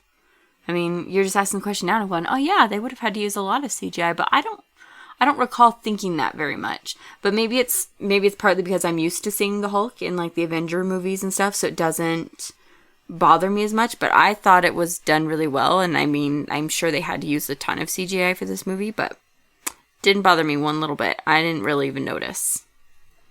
You know, I read an article recently with John interviewing Jon Favreau, and he talked about, you know, in the first Iron Man, he didn't want to use, you know, CGI at all, and he's kind of very against it early on in his career and up until really even the last few years. And he's since said, you know what, I've had a change of heart because things have become so seamless that that they're of a quality where I can't even tell the difference. And so when a director's eye can be tricked that well, it really has become seamless that you forget, like Britta said. Right. I mean, so I think the obvious thing that most people are going to have seen from the trailer, because I don't want to give much away, besides obviously the Hulk, is there's this moment where Hela has hair, but then like she takes her hands and she kind of like runs her hands like kind of over her hair and like wipes her hair, and they transition into the horns that she wears when she's like in like her full on like Hela goddess of death mode, right? Battle mode. And like I thought that this was like that was seamless. Like it didn't look like the CGI. Obviously it's CGI, but it didn't look like weird. It didn't look like it didn't have that uncanny valley feel to it. Where it's like it's fake, but they're trying to make it feel real. I thought the visual effects and all the CGI really were top notch in this movie. And this could be a movie where like CGI could really hurt the movie because you have an entire character who's CGI. Yeah. And actually it wasn't just one, they had a few characters that were all just CGI the entire time. Right. And so like, you got to have all this great like mocap, like, we always talk about Andy Serkis and his mocap that he did as Gollum for Lord of the Rings. Mm-hmm. I got to say, like, Mark Ruffalo's probably got to be able to give him a pretty good run for his money for his mocap for the Hulk. I mean, because like the facial expressions on the Hulk in all of these movies have just been like top notch, like super, super high quality. And, and you can see like that Bruce Banner in there, which is impressive. Doesn't that like really kind of add into the effect of like, that character really is kind of that Dr. Jekyll and Mr. Hyde. And so like if the CGI is that good that you can still kind of see Banner in him, but yet he's the Hulk. Yeah. Like that's a mark of, I think, of a good cinematographer. Yeah. And there's a scene when Mark Ruffalo is like looking into a mirror or something like that, and he sees kind of the reflection of the Hulk, and it was kind of hard for me to see like when it changed to the Hulk not from him, because like Britta said, there's images of Mark Ruffalo's face in the Hulk's face, so it was cool. Right. So let's talk about this one last thing here, and then I think we need to wrap up the spoiler-free section and move into the spoiler section. We've talked about this before when we originally watched the trailer, Steve, but this movie is as much a Hulk movie as it is a Thor movie. And I say that because we all know, it's pretty common knowledge now, or if you don't now you will know, that the rights for a standalone Hulk movie belong to Universal. They don't belong to Disney and Marvel. So we can't see a standalone movie unless Universal puts it out or the rights revert. So basically what they've done in this movie is they've taken the Ragnarok story from Norse mythology and the Thor side of it. Then they've also mixed that with from the comics, the Planet Hulk storyline where this is a standalone Hulk comic. But I felt like that they knitted these two stories together so well that like it never felt like this is just a Thor movie or this is just a Hulk movie, and one or the other is just being kind of used as like a prop to kind of like, help move the movie along or move the story along. I felt like it was almost like an equal partnership. Did you get that sense? I totally did. I mean, because you get, a plot based around Thor, and then you get this whole side kind of deeper story of Hulk and Bruce Banner. And so, but then they work so well together, and it, to me, makes sense having them in a movie together. After I saw the movie, at first I was like, well, I don't get that, but I don't read comic books, so I don't really know. But after I saw the movie, I was like, oh, that worked really well, having the both of them together and merging these two stories and having the serious side and the comic side and the, action of all of it. I don't know. I just think it meshed really well. I think in an age as well when we're getting all these standalones and everybody, it maybe is more of an opportunity to just make more money, it is nice to kind of, say, look, we don't need all these standalones. You can combine stories really well. And I think having the parallel narratives, that the story has made it all the more entertaining than just another Thor movie. And I never felt like having the kind of like you said, Steve, the dual narratives. I never felt like it like one or the other like really like dragged like on the film. Like it never like slowed down in one part. Like I felt like it played really well, and like the pacing of the movie kept at a good pace. Where like I never once like looked at my watch. I never like once was like, okay, how long is this going to go on? Because it's it's a little over 2 hours. It's like 2 hours and 10 minutes. But I remember when the movie ended, I was like, wow, like that went faster than I thought, because I thought the pacing just really, really was done really, really well. So, folks, we hope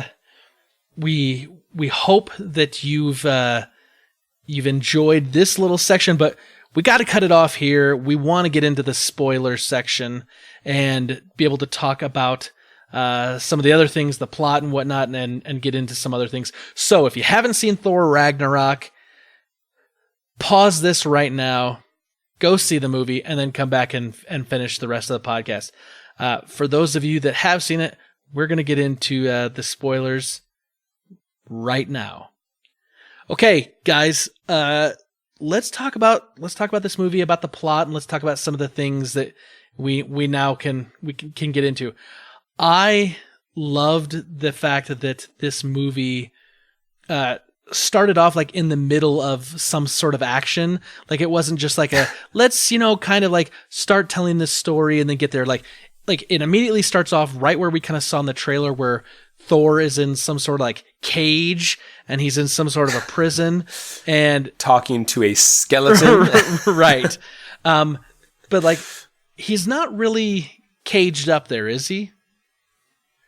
No, I mean he's obviously Thor. He could get out anytime he wants. He was really looking to get a little face-to-face meeting, a little quid pro quo with the Sotar, Yeah, Surtur. Yeah, which the Surtur, which is a fantastic scene. You talk about the comedy and the humor. So I love the part where he's chained up. He's hanging kind of on his side, and the Surtur's like, "I will bring Ragnarok." And he's like, "Hold on, wait a minute, just." Hold on. He's like, I'm not doing this, I promise. And he's like spinning around slowly. He's got to wait. He's like, okay, what were you saying, Ragnarok? You're bringing that to... He's like, yes, well, I'll bring Ragnarok down. Oh, wait, hold on. One was... Yeah, right. I was laughing. I started the gate laughing. Yeah, like right out of the gate, like I was laughing. It was funny. It was like usually like this is like a big showdown. Like this should be an impressive, like heavy scene where we're going to get a lot of dialogue and we're going to get a lot of, exposition. And basically it was just comedy. And then he's like, okay, I'm going to break out of this and let's knock this big old helmet off this dude and let's, stop Ragnarok from happening right now. Right. And Britta, did you love that when Thor kind of goes to break out, he's like right about now. And he's like, oh, wait, it's taking a little bit more time than I thought. And then his hammer takes a little time to get to him. I gotta be honest, I missed the first probably 5 or so minutes of the movie, like that whole big beginning. Yeah. You guys have to go see it again. I had a popcorn issue. The popcorn machine was broken, and I do not watch movies without popcorn. I was about devastated. I was ready to go to a different theater. So I did miss the beginning, which is one of the reasons I really want to go see it again, because I came in at the fight, and I was like, dang it, I missed something. This is where you and I differ. I go to a movie to see a movie. Popcorn. No, I go to eat popcorn. Yeah, I know. That's... popcorn. Oh my with gosh. lots it was of hilarious. So he's like, this is taking a little bit longer than I thought. Timing wasn't right. And then he finally gets it, and of course he breaks out and, right. does some damage. Well, I'm excited. I'll have something new to look forward to when I go see it again. That's right. See? Go see it tonight after the podcast. It's like Christmas. That's right. So like after this happens, Thor basically takes his trophy, right, to go back to Asgard, because he's gonna go and put it like in Odin's vault and kind of hold it there. And what I love is that he gets up there, like this to me was like one of the best scenes. He gets up there and he realizes that like something's not right in Asgard. Like no one's kind of there, and like he should be getting all this fanfare. And then he realizes like Odin's just like lounging there and eating grapes, and they're watching a play.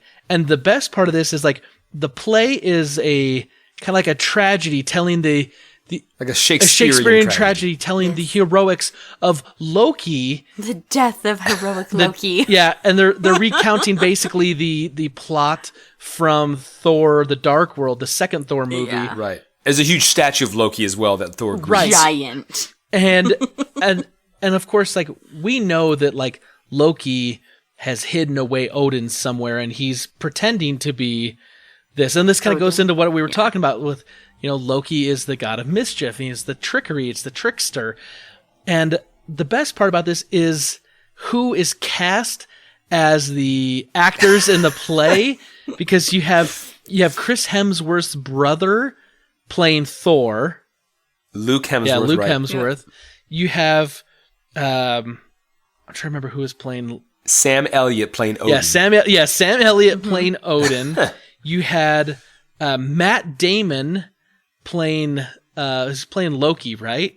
Yeah, he was Loki. Yeah, Matt Damon playing Loki. And so, like, these are like, Gosh, so funny. These are like big actors, and they were willing to take this like little cameo role in this film. It was funny. It was hysterical. I hope there's a way for these guys to, like, come back.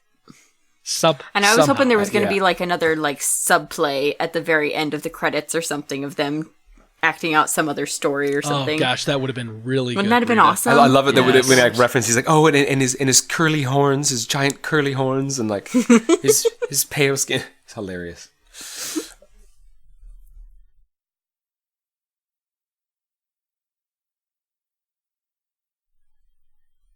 Yep.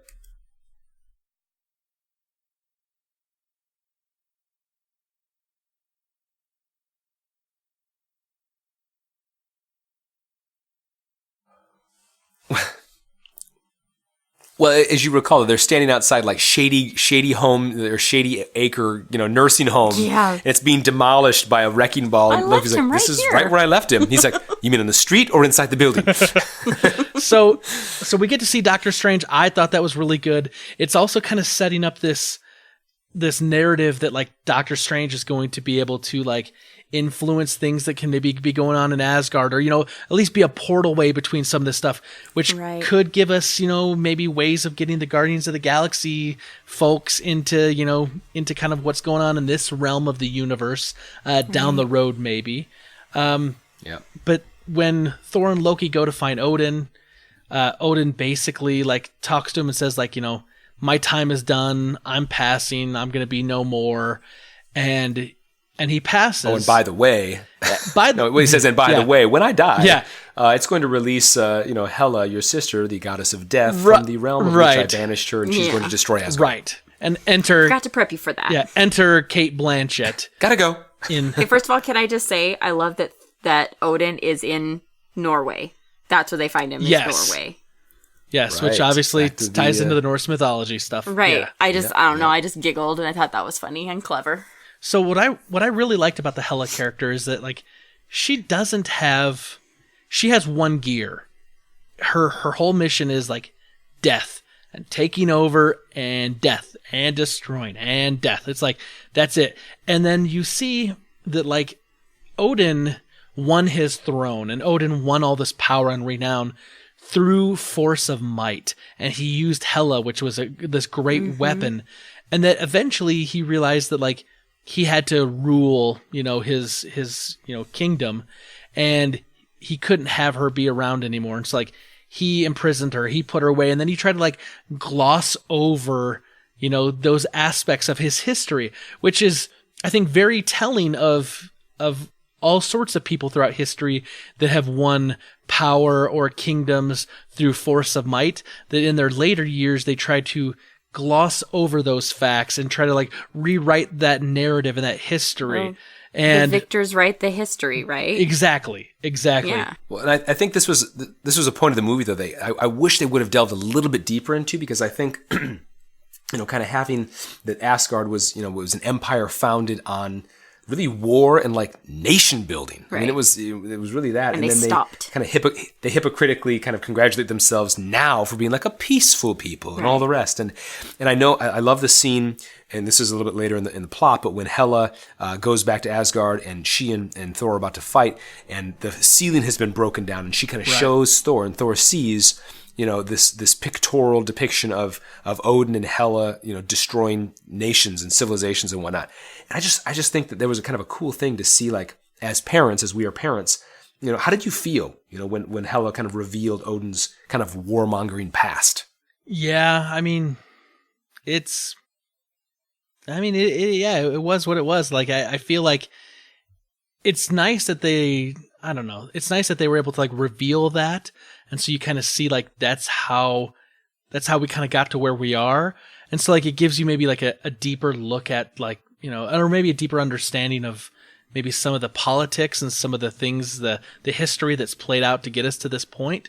Because we're so used to, like, Thor and his hammer and, this is kind of the cool stuff. But, like, it wasn't all good, right? And we kind of got that in the first Thor movie, too, when you see that, really Loki was, the son of one of the Niflheims or Nibelheims, ice giants, and he basically took him. To, like, keep the peace. And so you start going, yeah, maybe Odin is a little bit of a rougher dude than we thought. He's not this sage, wise old man necessarily. What I wonder, did that, Britta, do you feel like that affected, like, Thor at all? I mean, was he... Yeah, was completely, he just kind of like, because he's realized that his father is not the man that he thought he knew. Like, he's had, like... how sometimes there's, like, there's the older kids and there's the younger kids in the family. And the older kids had a very different experience growing up than the younger kids. Oh, right. Yeah. This is what that is, but to an extreme, where the younger kids didn't even know the older kids existed. Our dad murdered people. Right. Yeah. Like, he was a completely different person, got rid of that daughter and said, all right, I'm going to start over, got some new kids. All right, I'm going to be this happy, peaceful, wonderful, omnipotent person now. Whatever. Yeah. I think that was an interesting kind of sub-storyline that I thought was kind of just a nice layer to the whole story to make it, that obviously Thor, later on in the movie, he's got to make a decision as to what kind of ruler he's going to be. Right. Yeah. Yeah, absolutely. What I really like is when Hela does show up, they have this, like, fight scene, this kind of quick fight scene, and Hela basically, like, kind of throws them, like, out of the realm, the galaxy in which they're in. And so Loki and Thor kind of get split off, which kind of sets up kind of the second act of the film, with the Hulk. But the nice thing is, like, I'm glad they didn't have, like, some big epic throwdown that, like, ended in some sort of, like, tie, and then, like, then they have to, like, find their way to kind of, like, whatever, kind of muddle through the next half of the movie. I'm glad that then some rocky scene where Thor's just working out. Right, exactly. Montage all the way. That's a push it. Yeah, exactly. We're getting harder. What I love, though, is that Hela goes into Asgard to conquer, and, like, the first thing she does when she gets there is she kills off the Warriors 3, Volstagg, Fandral, and Hogun. I mean, these are the guys that, like, fought beside Thor in all these other wars and had been in the other movies, and, kind of like his main dudes. Although we are missing Sif, and that's because she couldn't film for the movie because she was doing her TV show. But, like, the first entrance we get with her into Asgard is, like, immediately death. Like, characters that are, like, named characters, by, known actors are killed off right away, which basically says, like, massive death too. Yeah, which is basically like, hey, no one's safe. She is the goddess of death. Death is going to follow her everywhere she goes. And I'm glad that they did that. If she hadn't killed anyone and everyone kind of, just managed to, oh, I got cut a little bit and I'm bleeding, that would totally make her seem weak and feckless. But no, like, she had that going for her. And then that's again when she after she dismantles handily the entire Asgardian army, she then heads down to Odin's vault, right? Is that when this happens? Yeah, she goes down to the vault, and, like, I think this is actually a very, very key part of the movie and of tying in the other movies coming up, because there's this moment where she looks at the gauntlet, right? Because we saw this gauntlet in the first Thor movie, because the vault is supposed to be this place where everything that's there is protected and can't be harmed. And she looked at it and she's like, fake. And she just, she's like, it's a fake, and, like, knocks it off the thing. Mm-hmm. Oh, right. Which is really interesting because we know that Thanos actually has the gauntlet. He acquired it at the end of Age of Ultron.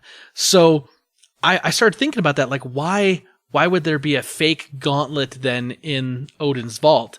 And maybe it's because Odin was wanting, if you knew that this priceless relic, this thing of power was in the vault, like supposed to be like the most protected place in the entire universe, you wouldn't go looking for it. You would give up because you're like, oh, well, they've got it. I'm not going to be able to get it from him. So maybe that was kind of a ploy to try to help keep people from looking for it. But it may also kind of play to what Britta said about Odin, that he was, maybe he was kind of like, I'm going to try to make a little Potemkin village here and make everything look all honky-dory when it really wasn't. Of course, like you see the Tesseract was in there still. There's the Eternal Flame that was in there. And of course you see the horns from Surtur from earlier. And then she basically like takes the Eternal Flame to go down and resurrect the Fenris Wolf, which comes from the Thor Ragnarok, the story, this big, huge, massive wolf, and she basically brings it back to life. I don't know that I'd want that pet wolf as a hanging out at the house, Like I said, Carter's got allergies, so couldn't have it. Right. Totally reminded me of the Gamork from Neverending Story. Just a little bit larger, like 10 times larger, maybe more. Right. Yeah. So now we flash over to the other side of the story. Obviously, Loki and Thor didn't drop out at the same place when they were kind of cast out, and Thor's dropped into basically this big trash planet. This is Sakaar, and he gets captured by the Valkyrie, and he's taken before the Grand Master, and he's going to be made into one of these gladiators to fight in the contest of champions. And this is all kind of stuff like we kind of saw in the previews. So there's not much new there, but somehow, and I don't know how, but like Loki got there first, and somehow like got into favor with the Grand Master. Like, how did that happen? Yeah. So Thor's in like this, restraining chair where he's being zapped every 5 minutes and whatnot. And you look over and like Loki's having drinks with some girls. He's like, "Oh, hey." Right. He's like, "I don't know this man. I don't know him." Yeah. I don't know him. And again, that was the scene which I referenced earlier, which is when Thor is kind of being brought before the Grand Master. It has like this weird kind of haunting song of pure imagination from Willy Wonka, right. And it's akin to when Willy Wonka goes through the tunnel in the Chocolate River and all the rest. And then Thor screams like a girl. He's like really high pitched, like ah! And then it stops, and he's just surrounded by a bunch of soldiers. He's like, oh yeah, I loved that. Some weird vision. Once again, a really good use of comedy and humor there. When he's when we kind of see him, he gets made to fight and whatnot. Obviously, he goes up against Hulk. This is all stuff we've seen in the previews. What did you think of that fight scene, though, Britta? Well, okay, I have to chime in one thing before this, because I would be remiss to all of the ladies out there who are listening to this podcast if I did not mention the Thor haircut that happens in this movie. Gotta talk about it. The man looks so hot with that haircut. Thor is just amazing. I know you guys, that's not your thing. You talk about the girls, but cricket. I told Spence, I was this is why you needed a woman on this podcast, because you guys aren't going to mention it. But Thor with short hair, he looks dang good. Well, and let's talk about who was the barber, Britta. Oh, that's Stan Lee. So funny. Of course, Stan Lee always has to be in his movies. With these weird hand things and spinners and stuff. And like, I don't know, I'm getting a little shaky. Haven't done this in a while. And you're just like, please don't chop off his head. And you see how he has like these huge slashes in his hair, where obviously the rototiller or whatever Stan was using to do the haircut. So funny. It was hilarious. Yeah. It was another comedic scene. Yeah. Anyway, sorry, back to the fight. Yeah, back to the fight between Thor and Hulk. And Hulk. What did you think of that? Okay, I loved it. I thought it was, first of all, hilarious when he pops out, and you've all seen in the beginning, he's afraid for work, and, but then, like, he's trying to communicate with the Hulk and be like, no, it's me, Bruce, it's me, like, we're friends, and then they just go at each other, and, like, he's getting bashed around, they're, like, hitting each other, like, it's intense, and it was so entertaining. I really enjoyed that. So what I really liked about this is that And you find out later that Banner has been transformed into the Hulk for like 2 years. And so obviously he's angry and he's enraged because he's a slave, right? He's being held captive against his will. Even though it looks like, the Hulk's just kind of like lounging and hanging out in the old hot tub there in the suite that he has, he's still a prisoner. But it's interesting though, like that he's like forgotten, maybe like the human side of him has been so repressed that he didn't like really recognize Thor, maybe recognize that he was like that much of a friend of his right there at that moment. It was more like no, we're just gonna battle, and like you see that and it's like, man, this is gonna be a knockdown drag out fight. And I'm glad that it wasn't just like a 1-2 hit and then it's like, okay, let's pretend we're fighting because we're really friends. Well, I love it's one of those like the nerdiest question ever, Thor and Hulk get into a fight. Who wins? Who wins? They always ask the creators, who's going to win that fight? Well, there you go. That's right. That's right. Well, and Ruffalo, to Spencer's point, does make the comment later in the movie to say, previously it was always, Banner and Hulk both had one hand on the wheel. He's like, but the last 2 years, he's like, I've been in the trunk. Yeah.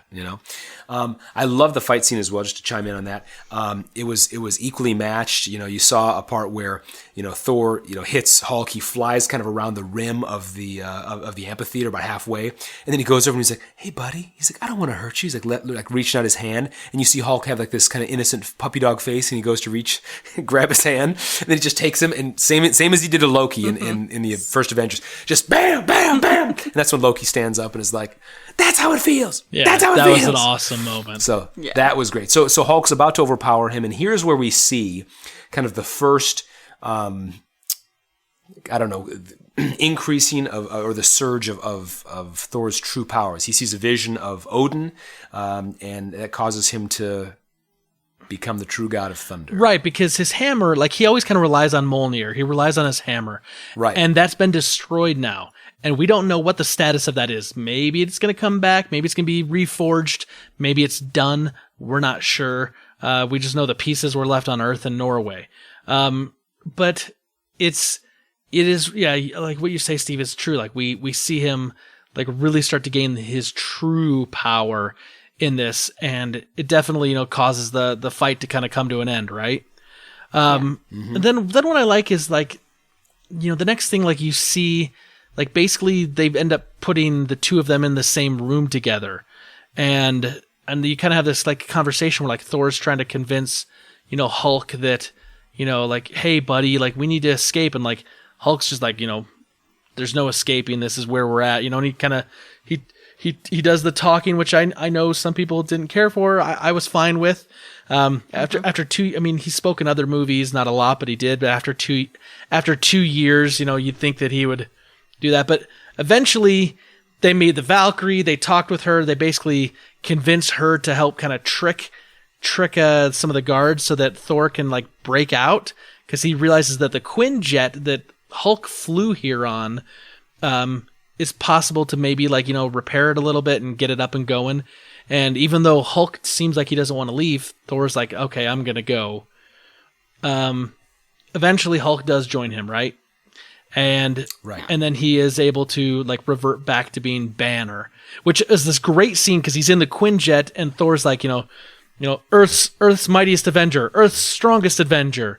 It's like, trying to get the login. It's like, sorry, doesn't recognize. He's like strongest Avenger. It's like, sorry, doesn't recognize. And then Banner walks in and he puts his hand. He's like, strongest Avenger. Is like, hello, Dr. Banner. And he's like, dang it. And I love that. What happened? He's like, yeah, we fought. He's like, did I win? He's like, no, I won. He's like, that doesn't sound right. But no, that happened. But like that little login sequence though goes back to like what Britta was saying, like the old kind of comic book conundrum, like who would win in a fight? Who's stronger? Mm-hmm. I mean, the Quinjet knows.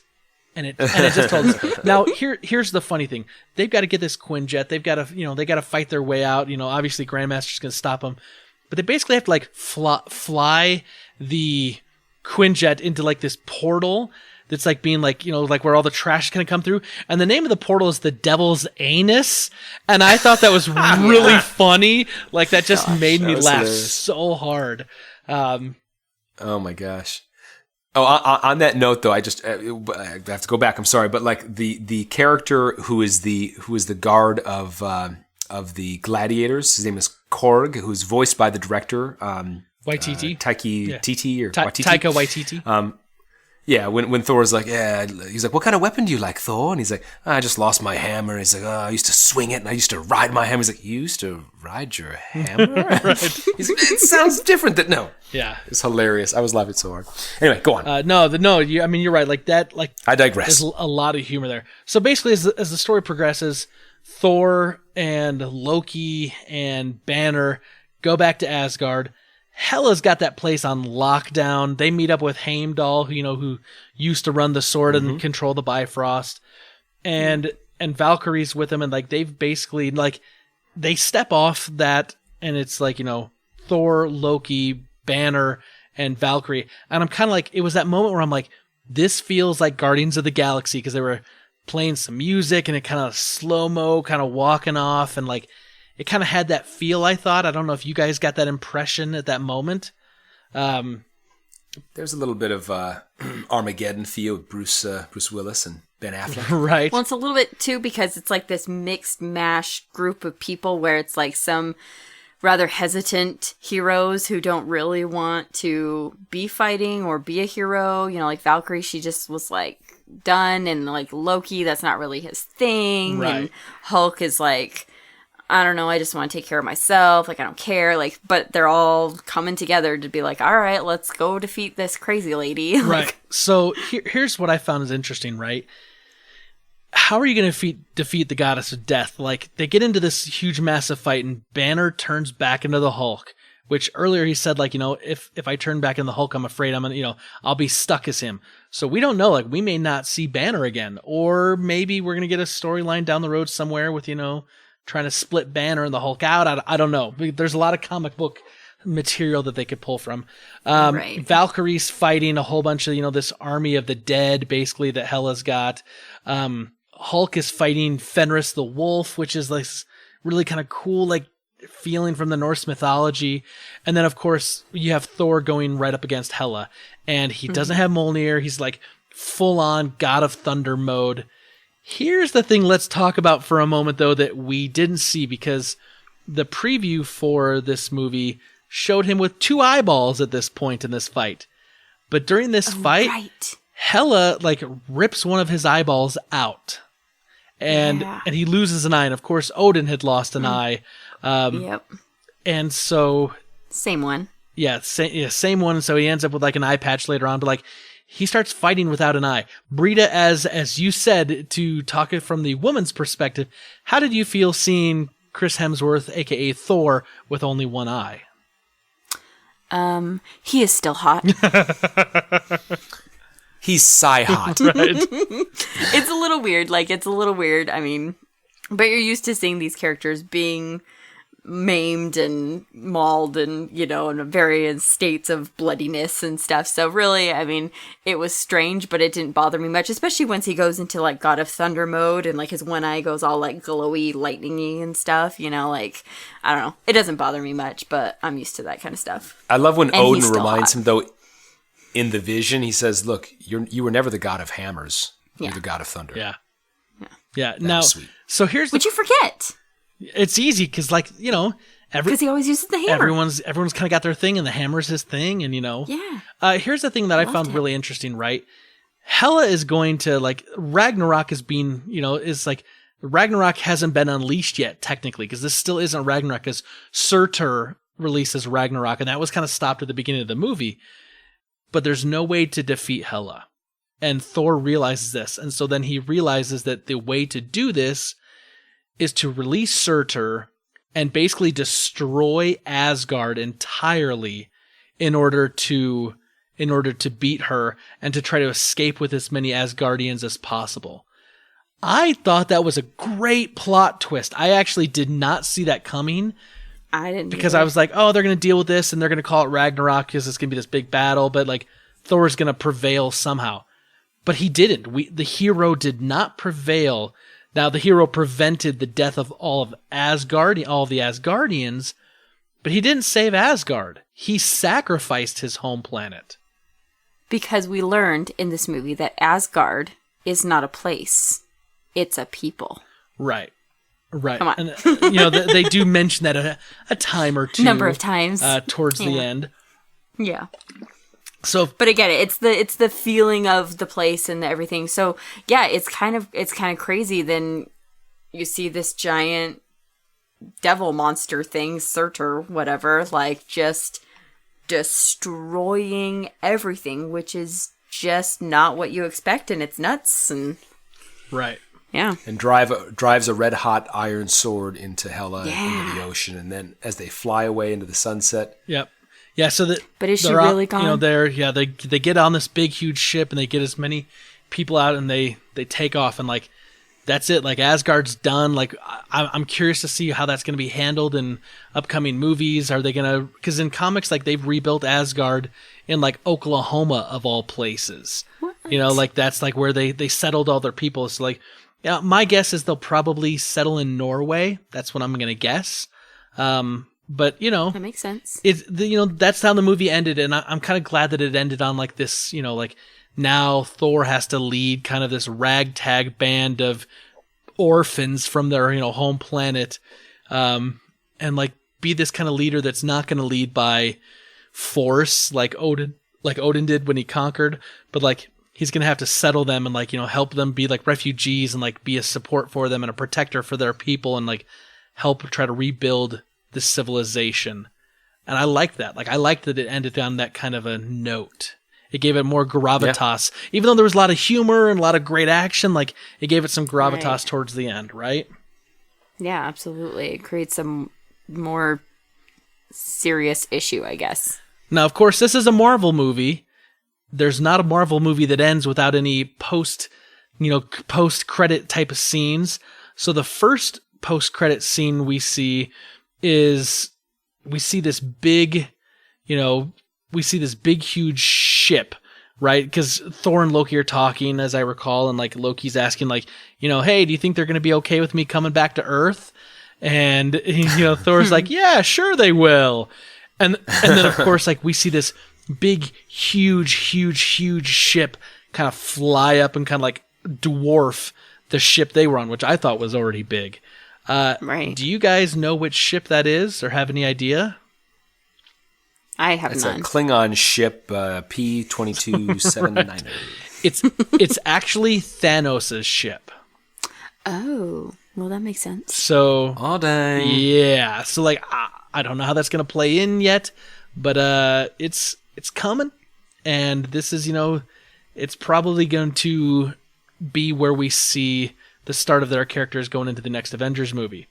Then the last post-credit scene was like the Grandmaster's ship is kind of like crashed back on Sakaar after this big like whole revolt and revolution after the gladiators broke free and kind of went crazy, and you have Jeff Goldblum, the Grandmaster, like trying to he's facing these slaves, previous slaves. It's like, you guys did it. You revolted. Yes. Great job. You totally won. He's trying to downplay. Yeah, he's like, in every revolt, there's got to be, those that revolt. There's got to be the person that instituted that and gave you a reason to. He's like, so we all did a good job in the end. And I just loved that. Like, it was just a like one last moment of like humor to kind of cap off that movie.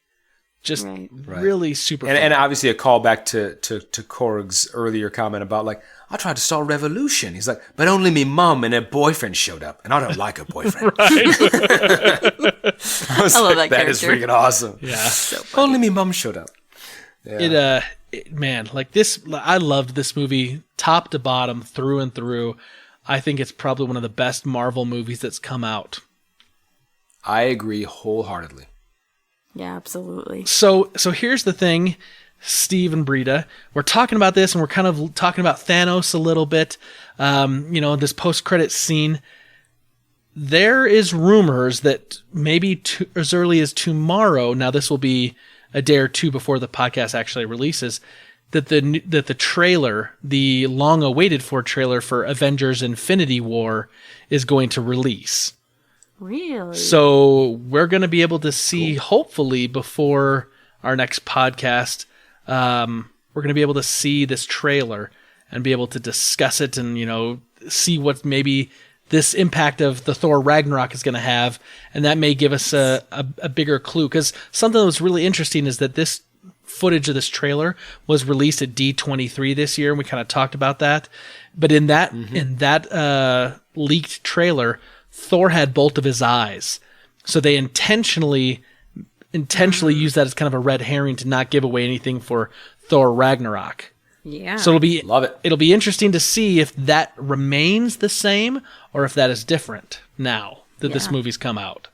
Interesting. So very cool. Anyway, give me your guys' last thoughts on Thor Ragnarok. Would you buy this? Would you own this in your home? Would you let your kids watch this? Give me your Siskel and Ebert review. Ladies, go first. Yeah, we'll totally buy it. And someday my children will watch it, but they're a little young at this point right. to be watching it right now. So yeah, I love this movie. I really enjoyed it. Like we said before, gonna go back and see it in the theater again, which doesn't happen a whole lot because we don't get to go to the theater as often as we'd like. So that's worth it. Yeah, I loved it. 2 thumbs up, totally. Yeah, and I would say that it was probably the single funniest Marvel movie that I've ever seen. So I think it was great.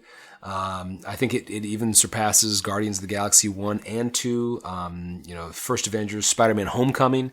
I loved every minute of it, and I loved what the post credit scenes have to offer for just like any good entertainer or entertainment. They always leave you wanting more. Yeah, I'm with you guys. I think this was a great movie. I highly recommend it to everyone I talk to that hasn't seen it. Of course, I don't give them the spoilers, but excellent movie. I'm definitely going to purchase it. We're going to own it in the home. Looking forward, we may be talking about that Avengers Infinity War trailer if it does drop next week, because that's going to be big news. But like Steve, like we said, we're looking ahead to this next year. I'm in talks right now with Bobby Pauls. We're going to put together a Sidekick podcast and talk about Justice League. And we got some other things coming down the pipe. Now, we talked about this earlier. We got a giveaway. I actually have a Thor Ragnarok poster. It's kind of maybe 11 by 17. It's on some kind of like hard card stock. And we want to give that away to one of our super friends. So here's what you're going to do. We're going to ask that I'm going to put out the media this week, and I'm going to put out a survey. I'm going to ask opinions on that, and you need to vote, and then you need to answer. Give me your impressions in the survey on Twitter, and I'm going to randomly choose someone from that, and then I will contact that person, and I'll get the mailing information, and I'm going to send that to you, and you will be the winner of the Thor Ragnarok poster. Nice. So, cool. I hope I win. Yeah, I think I'm going to exclude you from the running, my friend. Yeah. That's called discrimination, and I won't stand for it. All right, very cool, very cool. Well, Britta, thank you again so much for being with us this evening, and always a good time. I'm so glad you guys liked the movie, and you listeners at home, get out there, man. Get out there and see it again. And the only way they're going to make more of these is if we keep filling their pockets with cold, hard cash. You got it, buddy. Well, from those of us here at the Fortress of Nerditude to those of you out there, wherever you may be, may the Force be with you. Always.